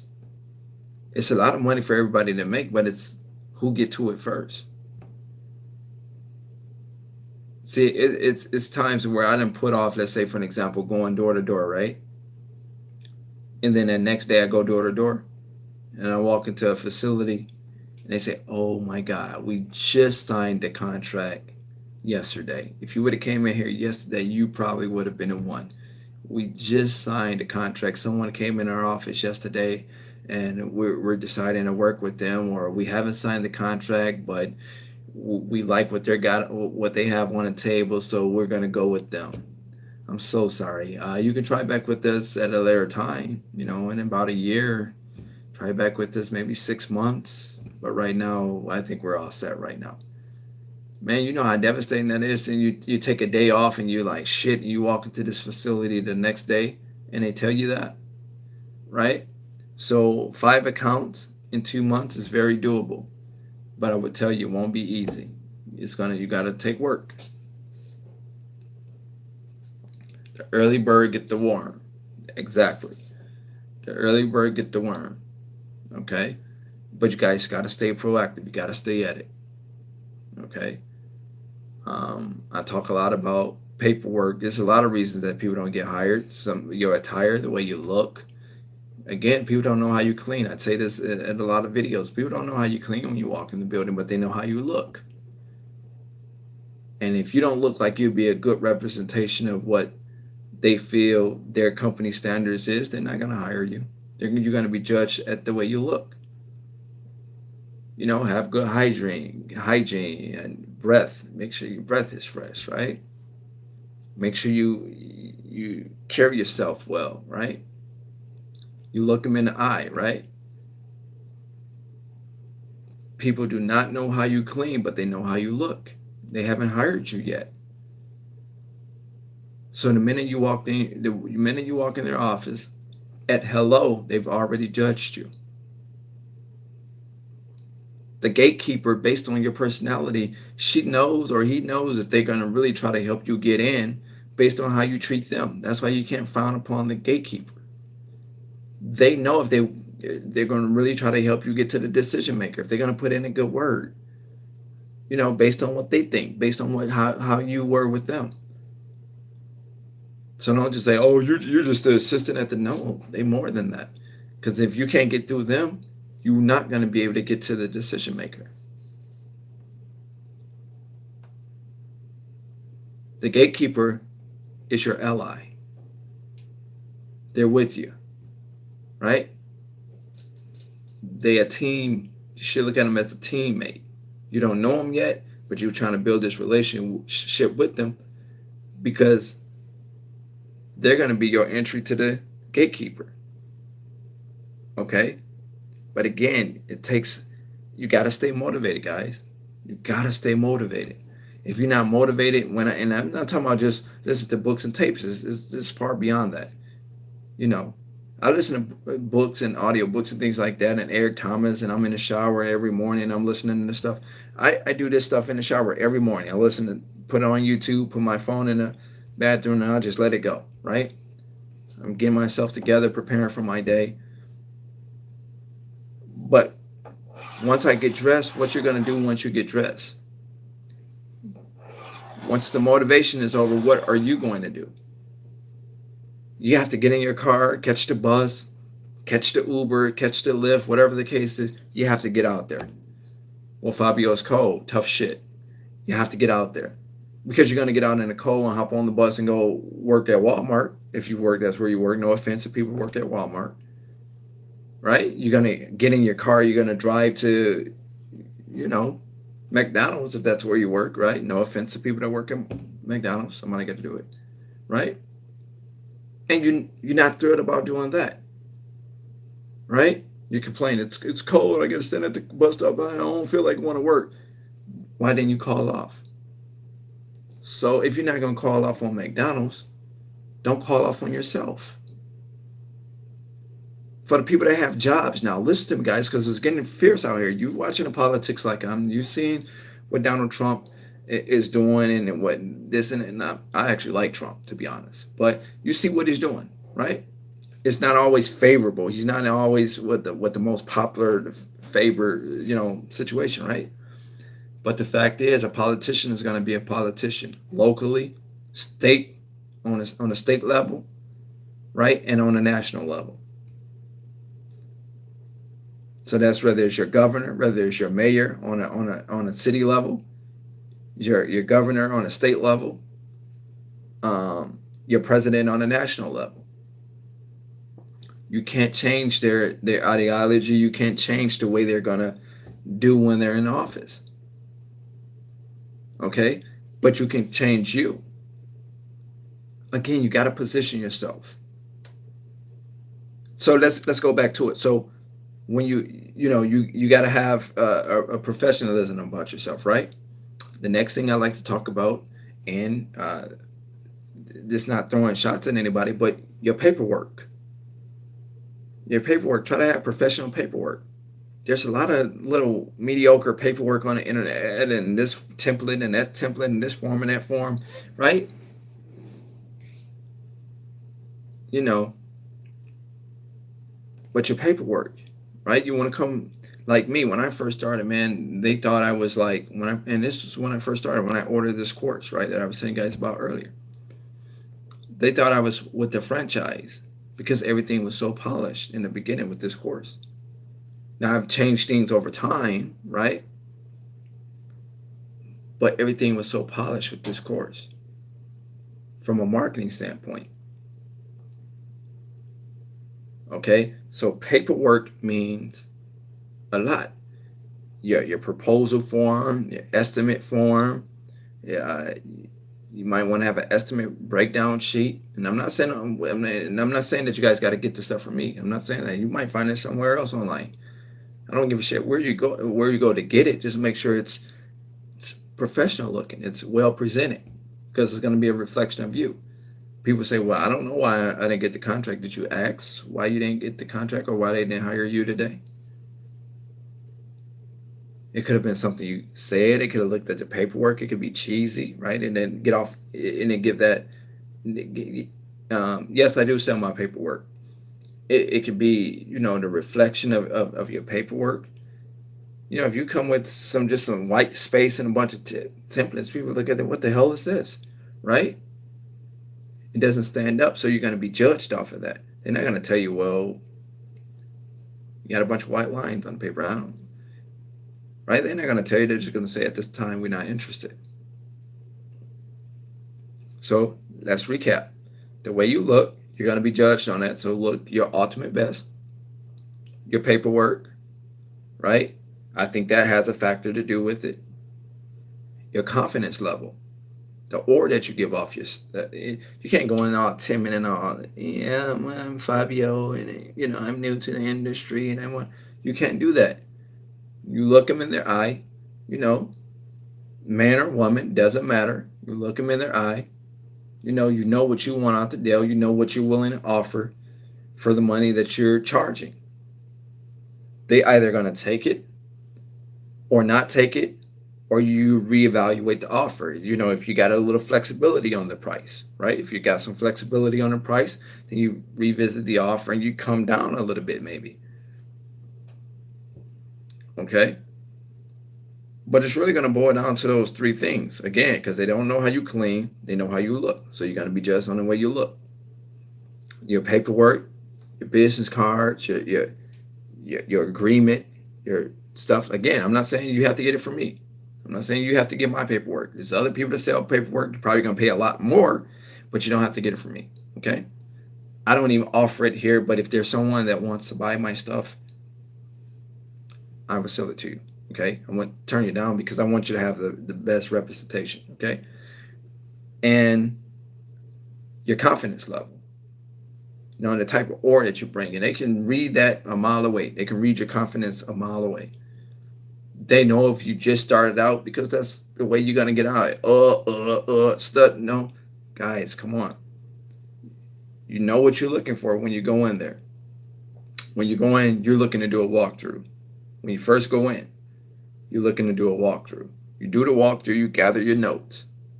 This is what helps put the estimate together. The square footage, what they need done, how many times a week. You're going to gather all of that information. They want us to do the window ledges. They want us to do the baseboards. They want us to vacuum. They want us to take out the trash. They have 3 restrooms, unisex, women's, men's. They want us to do this. They want us to do that, right? Whatever. Okay?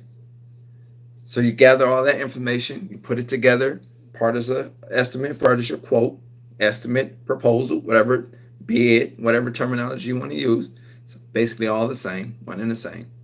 You submit numbers for information that you gather that you agreed upon to do for whatever price you're going to charge them to do it for.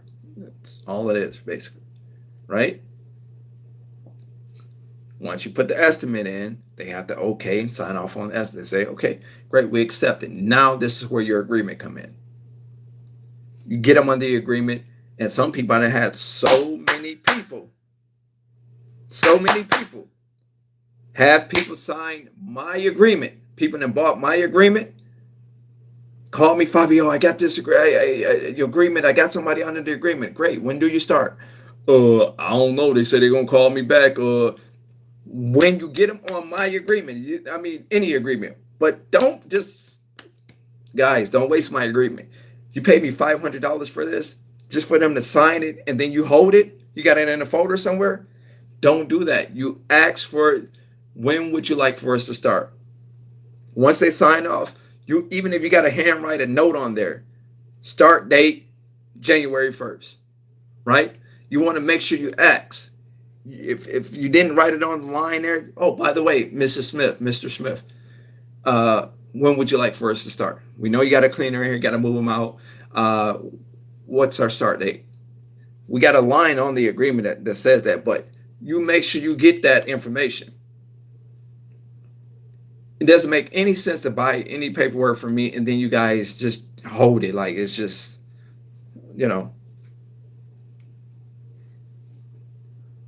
especially not the agreement. You pay too much money, right? $500, right? It's investment. You can write it off. I'll show you for those that ordered any paperwork from me. As long as you got your receipt, I'll show you how to write it off. Get it back. Okay? Business investment. But anyway, ask for the sale.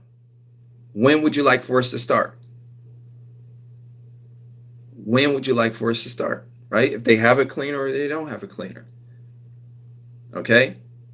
That's the biggest thing that's causing people, one of the biggest things that's causing people not to get these contracts. They're not asking for the sale. You're allowing them to fill out my agreement that you paid, pretty penny for.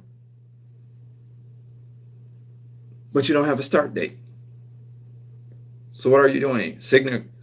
I guess, well, you might as well work for the people they sign. Hey, legalize weed. Sign here. Put your name here. John Hancock here. Legalize weed. Legalize weed. I need this many for it to make the ballot. You might as well be one of those people since you're collecting signatures, right? And I'm not trying to offend anybody. But it's dead serious, right? If you make that investment, once again, you want to make sure you ask for the sale. When would you like for us to start? Thank you, Mr. Smith. Thank you, Mrs. Smith. Thank you for having us aboard. By the way, when would you like for us to start? When will we be starting? Oh, January 1st. That's when you can start. Okay, great. Make a note here. January 1st. Here, right?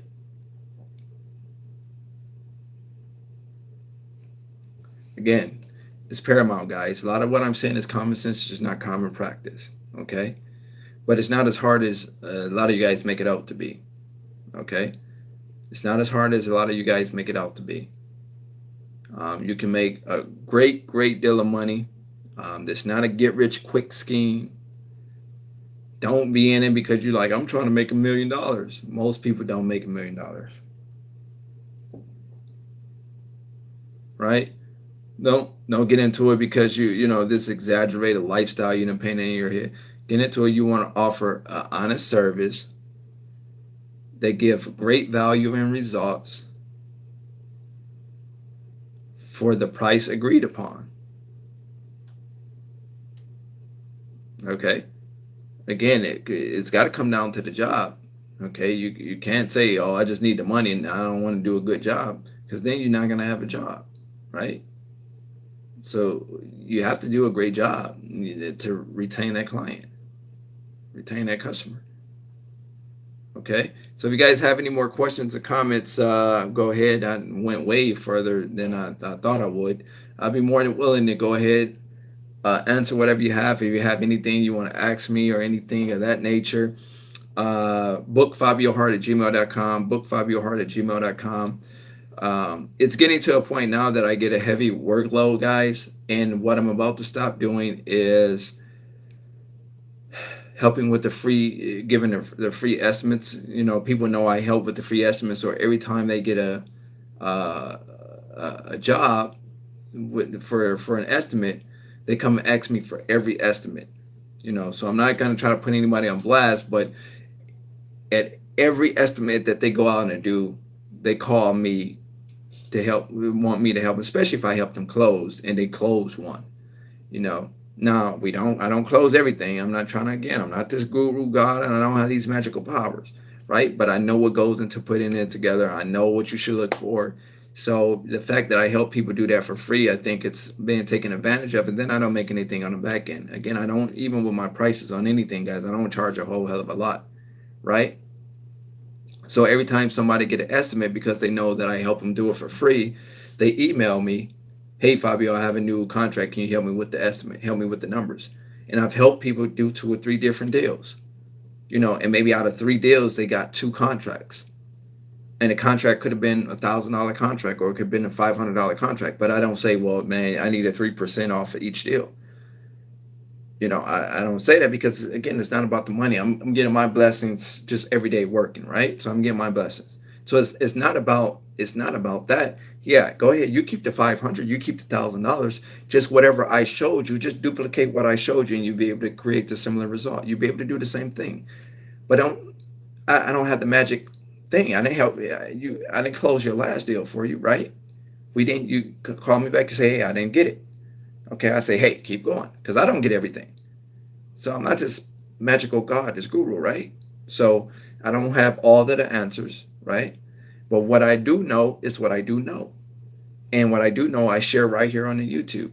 It's $100,000 worth of information right here on my YouTube channel.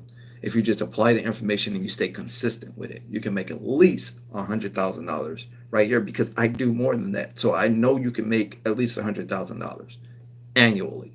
Okay? So that's what I'm saying. So I'm not accessible as I used to be in some of the older videos where I say, do this, that. When it come down to the paperwork, if you guys want to purchase paperwork for me, I'd be more than happy to send you the same forms that we use every single day in my office. Same form, same thing, if you want it. Okay? But I'm not trying to pressure you to get it. You know, I'm not suggesting if you don't have my stuff, you're not going to win. That's not true. Right? I do know for, you know, what I'm offering is pennies on a dollar compared to what's out in the marketplace to other people, other individuals, right? So that's that. And then lastly, your motivation. I talk to some people, you know, more from a big brother stand. I call them, check on them. Hey, such and such, how you doing? Hey, what's going on? Did you get that contract we talked about? Ah, Fab, man, what happened was, no, I don't want to hear what happened was. We don't operate on that, right? Did you get it or you didn't get it? Right? You got to stay consistent. I'm gonna stay on. I stay on you. I get some people, I call them. You don't get a Fabio Hart every single day calling your phone. I get some people that literally, when I call their number, they send me the voicemail. I'm not trying to sell you anything, because I don't even offer anything. I only sell you when you contact me and say, hey, I want this. Then we go ahead, take care of your payment, and we get it to you. But if we don't call you and we're not trying to sell you anything, right? So what I'm saying is, with that being said, when I call you and say Fabio Hart or whatever, Hollywood Janitorial, when I call you and you send me the voicemail, you might not hear from me again, right? You might just imagine my millionaire mentors, and I send them the voicemail. I bet you better not. You don't get too many Fabio Harts that call that's really checking on you about your business. Hey, do you need some help? Hey, what's going on with that deal? Well, what did they say? Okay, well, I think it's time to give them a call back. Well, send them a letter, send them a postcard, right? Again, guys, what I'm saying is, a lot of you guys making excuses for your success. It's not going to be easy. It wasn't meant to be easy, or as the cliche it goes, everybody would be doing it. It's not going to be easy. It's going to take work. It's going to take work. You got to stay consistent. I didn't get these contracts because they say, oh, he got some really long hair and this and this and that, right? I got the contracts because I stayed working. I stay consistent. I'm relentless. I don't like to take no for an option, for an answer, I should say. They told me no, but 5 people down the line probably won't tell me no. And in order for me to figure out if these people are going to tell me no, I have to keep going. This person told me no. He really pissed me off. He told me no. So now I have to show him that I got to get to a yes, or show myself, so to speak, right? That I got to get to the yes. So boom, boom, boom. Yes. It might not be that simple, guys. I'm just, you get it when I'm going with it. But you have to stay at it. You have to stay at it consistently. Some people want entrepreneurial benefits with an employee mindset. Some people want entrepreneurial benefits with an employee mindset. It doesn't work that way. You got to stay up long hours to do this stuff. You got to stay up long hours to do this stuff, guys. I know I turn into motivation from business to motivation, but I do that. You guys are used to that here, right? Because I want to see you win. There's no reason for me to hate on you. Why would I? I'm not even in majority of you guys' area. And even if you're in my area, people that I speak to that's in my immediate area that's right here on my YouTube channel, I don't even hate on them. I just tell them don't try to go up against me because I'm going to bat you up. Because I'm ferocious, right? You got to have that mentality. Because don't nobody care about you eating. Don't nobody care about your kids eating. But you have to care about you eating. You have to care about your kids eating. But whether you're in my area or outside my area, people that's in my area, Fabio, I walk to the account, Fabio, do you have an account name such and such? And I say, yeah. I know because I walked in there and they told me no. Don't try to, don't go in none of my accounts. You're not going to win. That's the mentality that I have. Okay? And I'm making light of the situation, having fun with you guys now, but you guys get where I'm going with this. Okay? It's going to take work. It's going to take work. It's going to take work. Some people have that entrepreneurial spirit. Some people don't. Some people call me for everything. That's why I don't answer calls no more unless they pay. Let me put that out there, guys. Unless you want a coaching, I don't answer calls anymore. Unless you have bought from me before and you have a question, then I will answer your calls because I pride myself on those that spent money with me, that invested in themselves through me. I'll answer their phones. Anybody else, you're going to talk to my people on the email. You're going to talk to my assistant, Jasmine. She's the one that handled the emails. Like the young man, Ozzy, that was on here. Don't know if he's still on alive. He bought the contract, right? So you have a question. I'm always going to be, because he invested in himself through going through me, right? So I'm going to help him with his deal. Now, Ozzy, he didn't always listen to me, so he's in a predicament now, but we're going to get him out of that, right? If he would have listened to me, the results would have been a little bit different, but I'm not going to hold him to the fire, right? We're going to get him out of that. So I'm saying all of this to say that, guys, you got to stay motivated. Simply put, you got to believe in yourself. Get away from the naysayers. If your girlfriend don't help you, your boyfriend don't help you, so what? So what? You got to keep going. Your mom says it's not going to work. Your dad says, now, why you want to clean toys? Why you want to clean shit? But they're not going to say that when you get that $20,000 check a month.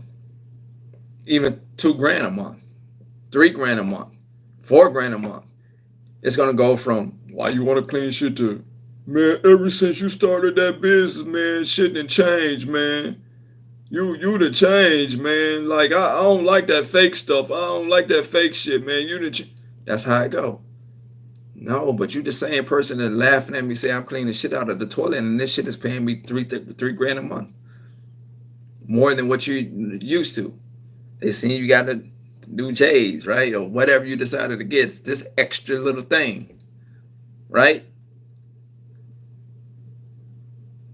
You got this new this and new that. And Your car's starting to bump up. You done went from factory wheels to now you got little, and I'm just having fun of it, but it can happen literally this quickly. Literally this quickly if you stay proactive. It can happen. Trust me, I'm not boosting about this at all. It can happen. You have to stay at it though. Every single day.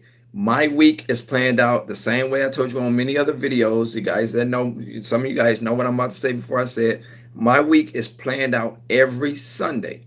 I plan my entire week for the entire on Sunday, my entire week. Now it don't always go to plan, but I have a structure, right? I have a structure. So even if it's off plan, I still got some type of structure as to what I'm supposed to do, what I'm going to do on what day.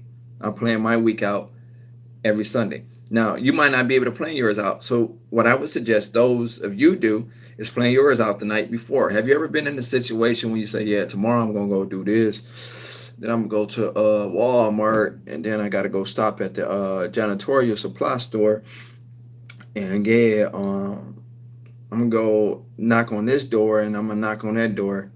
Yeah. And then you go to sleep, you wake up, and you're like, damn, what did I say I was going to do? Shit, I knew. Damn, I said I was going to go to the I know I said I was going to go to the janitor supply store. Damn, what else did I say I was going to do? That's why I tell you to plan the night before. For the newbies, people that can't structure the way I do it, plan it the night before to set yourself up for the next day. You write it down. That's how you plan it. And then when you wake up, you visit that list. So once you read that list, you know, okay, I got to do this, and this. Instead of trying to figure out from yesterday after you done went to sleep, damn, what did I say I was going to say? I said I was going to do what? That's how you do it, guys. That's how you do it. And do that every single day. Plan out today what you're going to do for tomorrow. Plan out for Wednesday what you're going to do Wednesday tomorrow. Plan out, yeah, what you're going to do Wednesday. Tomorrow was Tuesday now, right? Is at least where I'm at, right? So it's Tuesday, so you're going to plan out today what you're going to do for Wednesday. You're going to plan out Wednesday what you're going to do for Thursday, like that. Okay? And you got to do it in writing. It's got to be in writing. Not what you thought you was going to do. You got to do it in writing. That way when you wake up, you can visit your list of things to do, and then you can just hop in the shower and take off.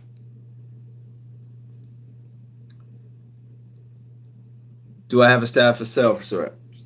I don't have a big staff of sales rep. I have individual people that handle sales, because see, I can't do sales across the board for all of my areas, Tony. So for an example, I operate in Georgia, I operate in Michigan, obviously I operate in Ohio, right? So I still have to pick up business in Georgia and Ohio. So I have individuals in certain markets, right? They help me with those sales. That's what they do. They specialize in sales, right? See, me, I'm more like a motivator. I'm more like a overseer. I'm a good leader.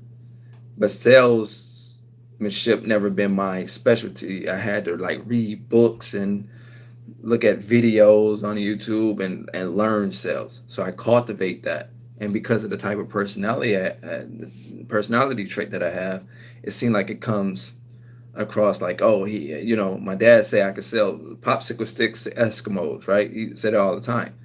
But that's just how it goes, right? So I have to be, you have to learn sales, because as an entrepreneur, if you can't sell what you're offering, you're not going to be a effective entrepreneur, right? You're not going to be able to do business. So I'm not the best salesman, but I do know how to sell when I need to, right? So, but to answer your question, yes. Oh my God, Fabio, you really have motivated me. I feel like giving up altogether. Never ever give up. Never give up. Don't give up on yourself. Okay? I think I said that right. Don't give up on yourself. You have to value yourself way more than you think of it like this.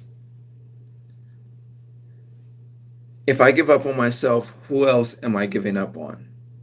All right. So if you have any children, you're giving up on them. If you have a wife or girlfriend or, you know, whatever, I'm not sure. I'm not sure if you're a woman, but if you have a husband or a boyfriend, sorry, I'm just not sure, who I'm talking to. You're giving up on them. Family, you get it, right? Kids, whatever the case is. So don't give up on yourself. Ever. Giving up is never ever an option. Ever. Ever. Okay? The fact of the matter is, I'm a lady. Okay, I'm sorry. Sorry, Nee. But never ever give up. Ever. It's paramount that you stay proactive. Okay? It's paramount that you stay proactive. You have to do this thing every single day. Plan it out the night before what you're going to do the next day. Every single day. The rewards is going to come as long as you stay in the game long enough. Because I thought the same thing. It took me 90 days to get one contract. And I got people right here on my YouTube channel that's running rings around me, getting contracts, 2 contracts, 3 contracts in the first 30 days. No bullshit. You watch enough of my videos, read those comments, they put them right down in the comments. Thanks, Fabio, I got the contract. I only talked to them one time. Within 2 weeks of talking to me, they got the contract. They went on my coaching, $100, spent $100 for the coaching, and it turned out that they got a $500 contract or $350 contract. Would you say that they made in on the investment? Just talking to me. And I say, duplicate, keep doing whatever you did to get the $300 contract, duplicate that, keep doing that. That's how your system is built. Your system is built based on repetition. And once something starts working, you don't change it, you add to it. So if you start doing, let's say, cold calling, and cold calling work for you, and now you done picked up leads through your own lead generation thing that you've been doing, then you're going to add to that. You're not going to stop doing lead generation, right? Because you're getting traction. Even if you're not getting accounts, the fact that you're getting in the door, that's a good look. Now you just have to figure out, once you get in the door, what to say or how to maneuver once you're in the door to pick up the contract, which it could equate to paperwork.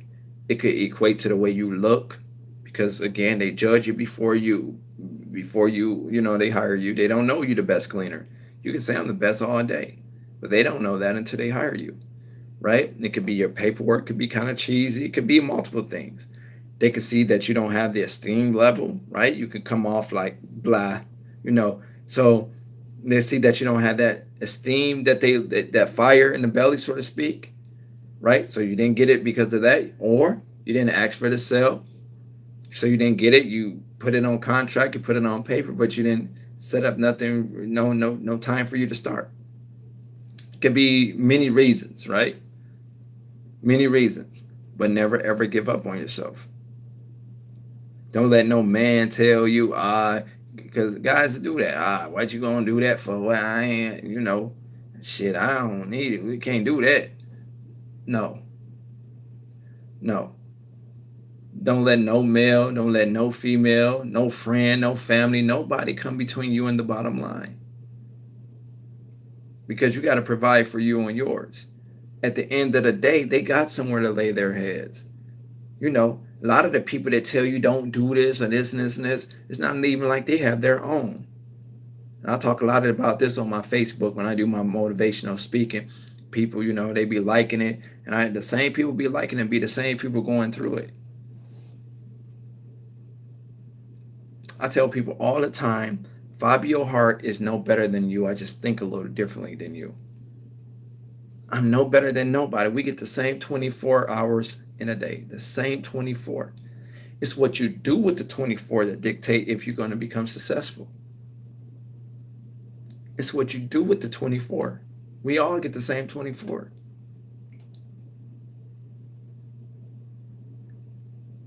Why do I wake up at the time that I wake up at and you wake up at the time you wake up at?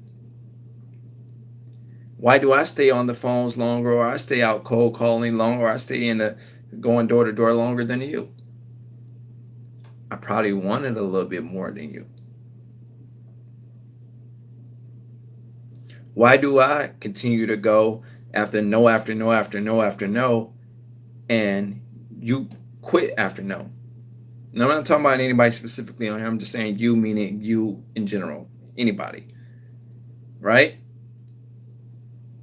Because I want it. I must have some type of faith that if I keep going, that I'm going to eventually get that result. Whereas you feel like it's not meant for me, so I'm gonna stop. Every single day, you should be building traction. Every single day. Okay, we'll go ahead and I'll let you guys go. I didn't realize I was going to be going 3 hours and 30 some odd minutes here, but for me to have 3 hours, it just go to show you that I must be doing pretty decent in this business to be sitting here for 3 hours, right?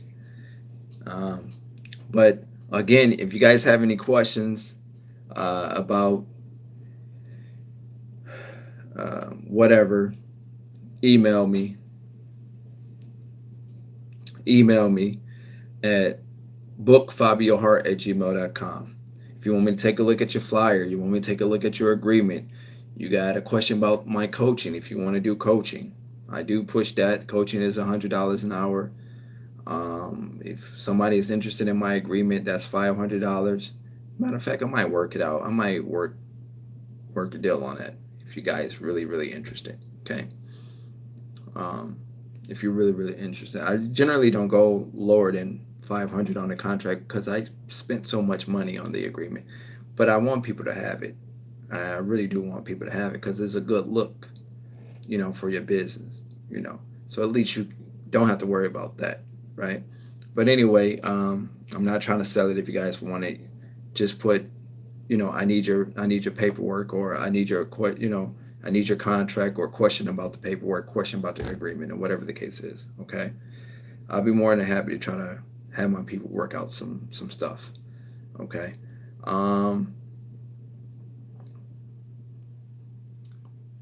Let me see what else. Motivation. Stay motivated. Stay motivated. Never ever give up. I don't know when I'm gonna be going live again, guys, because business over my way is booming, right? So I'm so busy that it conflicts with me doing the videos as often as I want. I really apologize, but remember, I never forget about you guys. I never ever forget about you guys. Next video, make it 5 hours. Sheesh. Sheesh. He said next video, make it 5 hours. I will. Just pay me $1,000 an hour, and we go ahead and get that booked in for you. When would you like to get that payment off? We can go ahead and get that payment off, and I'll be on. If you want me tomorrow, we can set it up tomorrow. Go ahead and get that $5,000 over to our office. We'll go ahead and get that set up. My next live will be 5 hours long. Right? I'm just having fun with you, dude. But anyway, like I say, if you guys don't have any more questions or comments or any concerns, then at this point, I'll go ahead and shut it down. If you do, let's go ahead and get it off while you still got me here on live. Because like I said, I don't know exactly when I will be back on. Everything in my area and my space is fast. In case I don't be on for Christmas too, I do want to say Merry Christmas to all, and Happy New Year's too, in case I'm not on. I want to do it early here. Thank you a lot. It was great talking to you. Okay. All right. So I think that'll do it up. Let me see. Let me make sure I didn't miss anybody. So again, if you need to reach me, guys, bookfabiohart@gmail.com. That's BOOK. F like Frank, A like Apple, B like boy, IOHART, all one word. Bookfabiohart@gmail.com. Bookfabiohart@gmail.com. You will talk to my assistant. The only way you can get me on the phone now, guys, is paid talk, just because in life things change, and I feel like I done stepped up enough where I gave a lot of great valuable information here on YouTube. The only thing that I will do for a limited amount of time is I will help you, because I pride myself on it. It just makes me feel a certain type of way when you guys contact me and you say, hey, can you help me get this contract, and you give me the information.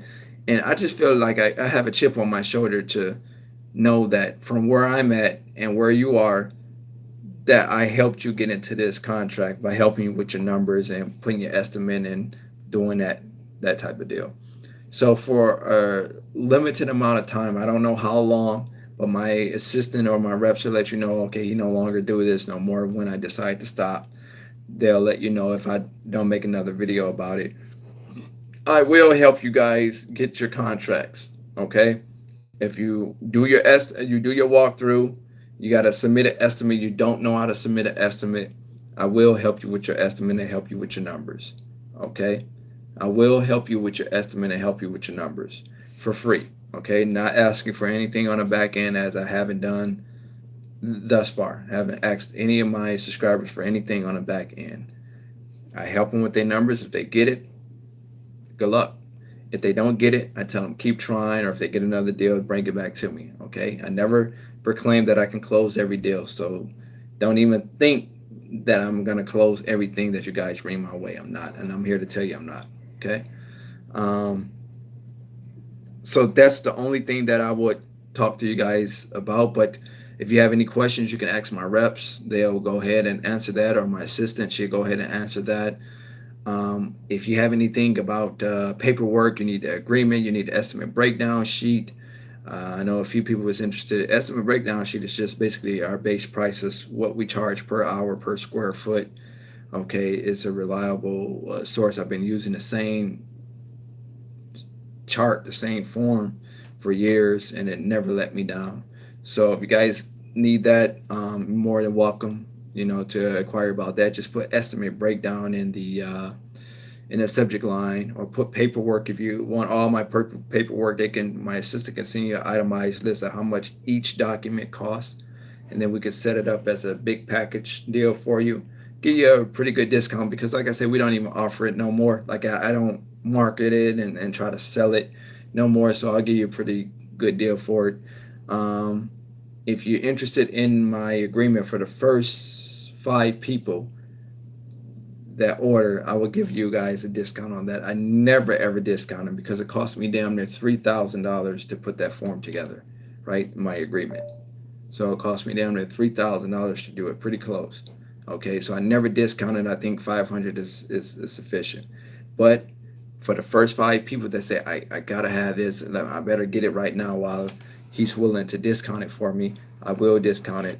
And I give it to you I'll say it right here, for $350. Okay, right here for $350. I'll discount it for you guys, for those that's interested. Okay. Any other document, she can send you an itemized list of how much each document costs, so you can buy the big package deal, even with the discount, and that'll take care of that. Let me see here. My phone need to be charged. Okay, it's charging. But that's gonna do it for now.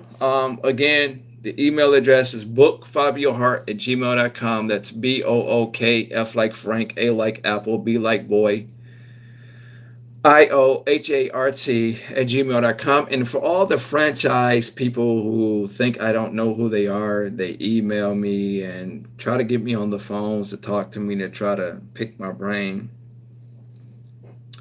I pretty much know how you guys sound. I know I got some franchisees on here, some master franchise too, on my subscribers, that say, hey, I need his paperwork, or I got a quick question for him, and then I answer the call, or I return your call, and then you try to see what you can get out of me for free. That's not going to happen no more. Okay. Just let you guys know. So you're going to pay for that information, and that's called the coaching. Okay. And the coaching is $100 an hour.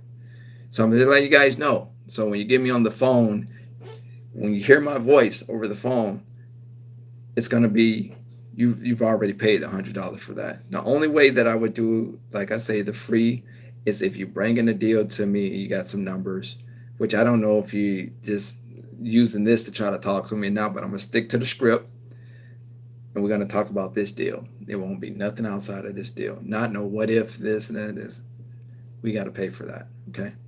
My information is valuable, and I, look at myself as a credible source. Okay, and I'm not trying to be arrogant about it, but that's just how it is, right? At some point, everything that's free don't last forever. Everything that's once upon a time was one way don't always be that way. You know, down the road. Okay, things change, and that's where we're at with it now. If you have a deal and you need to close it, you never submitted an estimate before, never put in an estimate, you can contact me. That's the only way I'm going to talk to you for free, and we're going to close the deal. Other than that, you can watch my YouTube. We give a lot of valuable information, including the older videos. Okay. I want to buy it. I get paid Friday. All right. Email us at bookfabiohart@gmail.com. Set it up. Let my assistant know. That way she can give you the discount. We're gonna give you a discount on the agreement or the paperwork or whatever it is you want. We'll look out for you. Okay. Just make sure you tell her you talk to me on live. Say whatever your screen name is too. So we know, and we'll go ahead and set you up, get you squared away. Okay. But I'm just letting you guys know, because I don't want you to think that my sister's been a prick when she tell y'all he's no longer taking, just regular calls. It's paid calls now. Okay. Unless, like I say, and she'll know this, unless it's, if you want to put an estimate in, because I would rather you guys get a contract than me try to charge you or be a prick about trying to help you get into a contract. I would want you to get the contract. Okay. If it's outside of that and you just got general questions, you can ask her. If she contact me, I'll send a message back and she can email it back to you guys. Okay. Otherwise, you got all the information right here on my lives, on my previous videos, last year videos, a year before last. All that information is still relevant today. Okay. You got at least 100 grand worth of information right here on my YouTube channel. Okay. If you're interested in paperwork, or you want me to take a look at your paperwork, I will do that, right? And now, personally, if you want me to say, here, you fit this in, here, you fit that in, there, here, I would change this, I would change that. I will personally do that. Take a look at your agreement, and I will tell you what you might want to add in there, what you might want to change. If you're interested in my agreement, like I say, we will work a deal out with you. It's not a must. I'm not trying to sell it to you. But if you want it, I want you to have it. If not, I'm fine with that too. Okay? I'm Fabio Hart. The only person that could ever stop you from starting up your own dreams and making it to the top is you. Take care.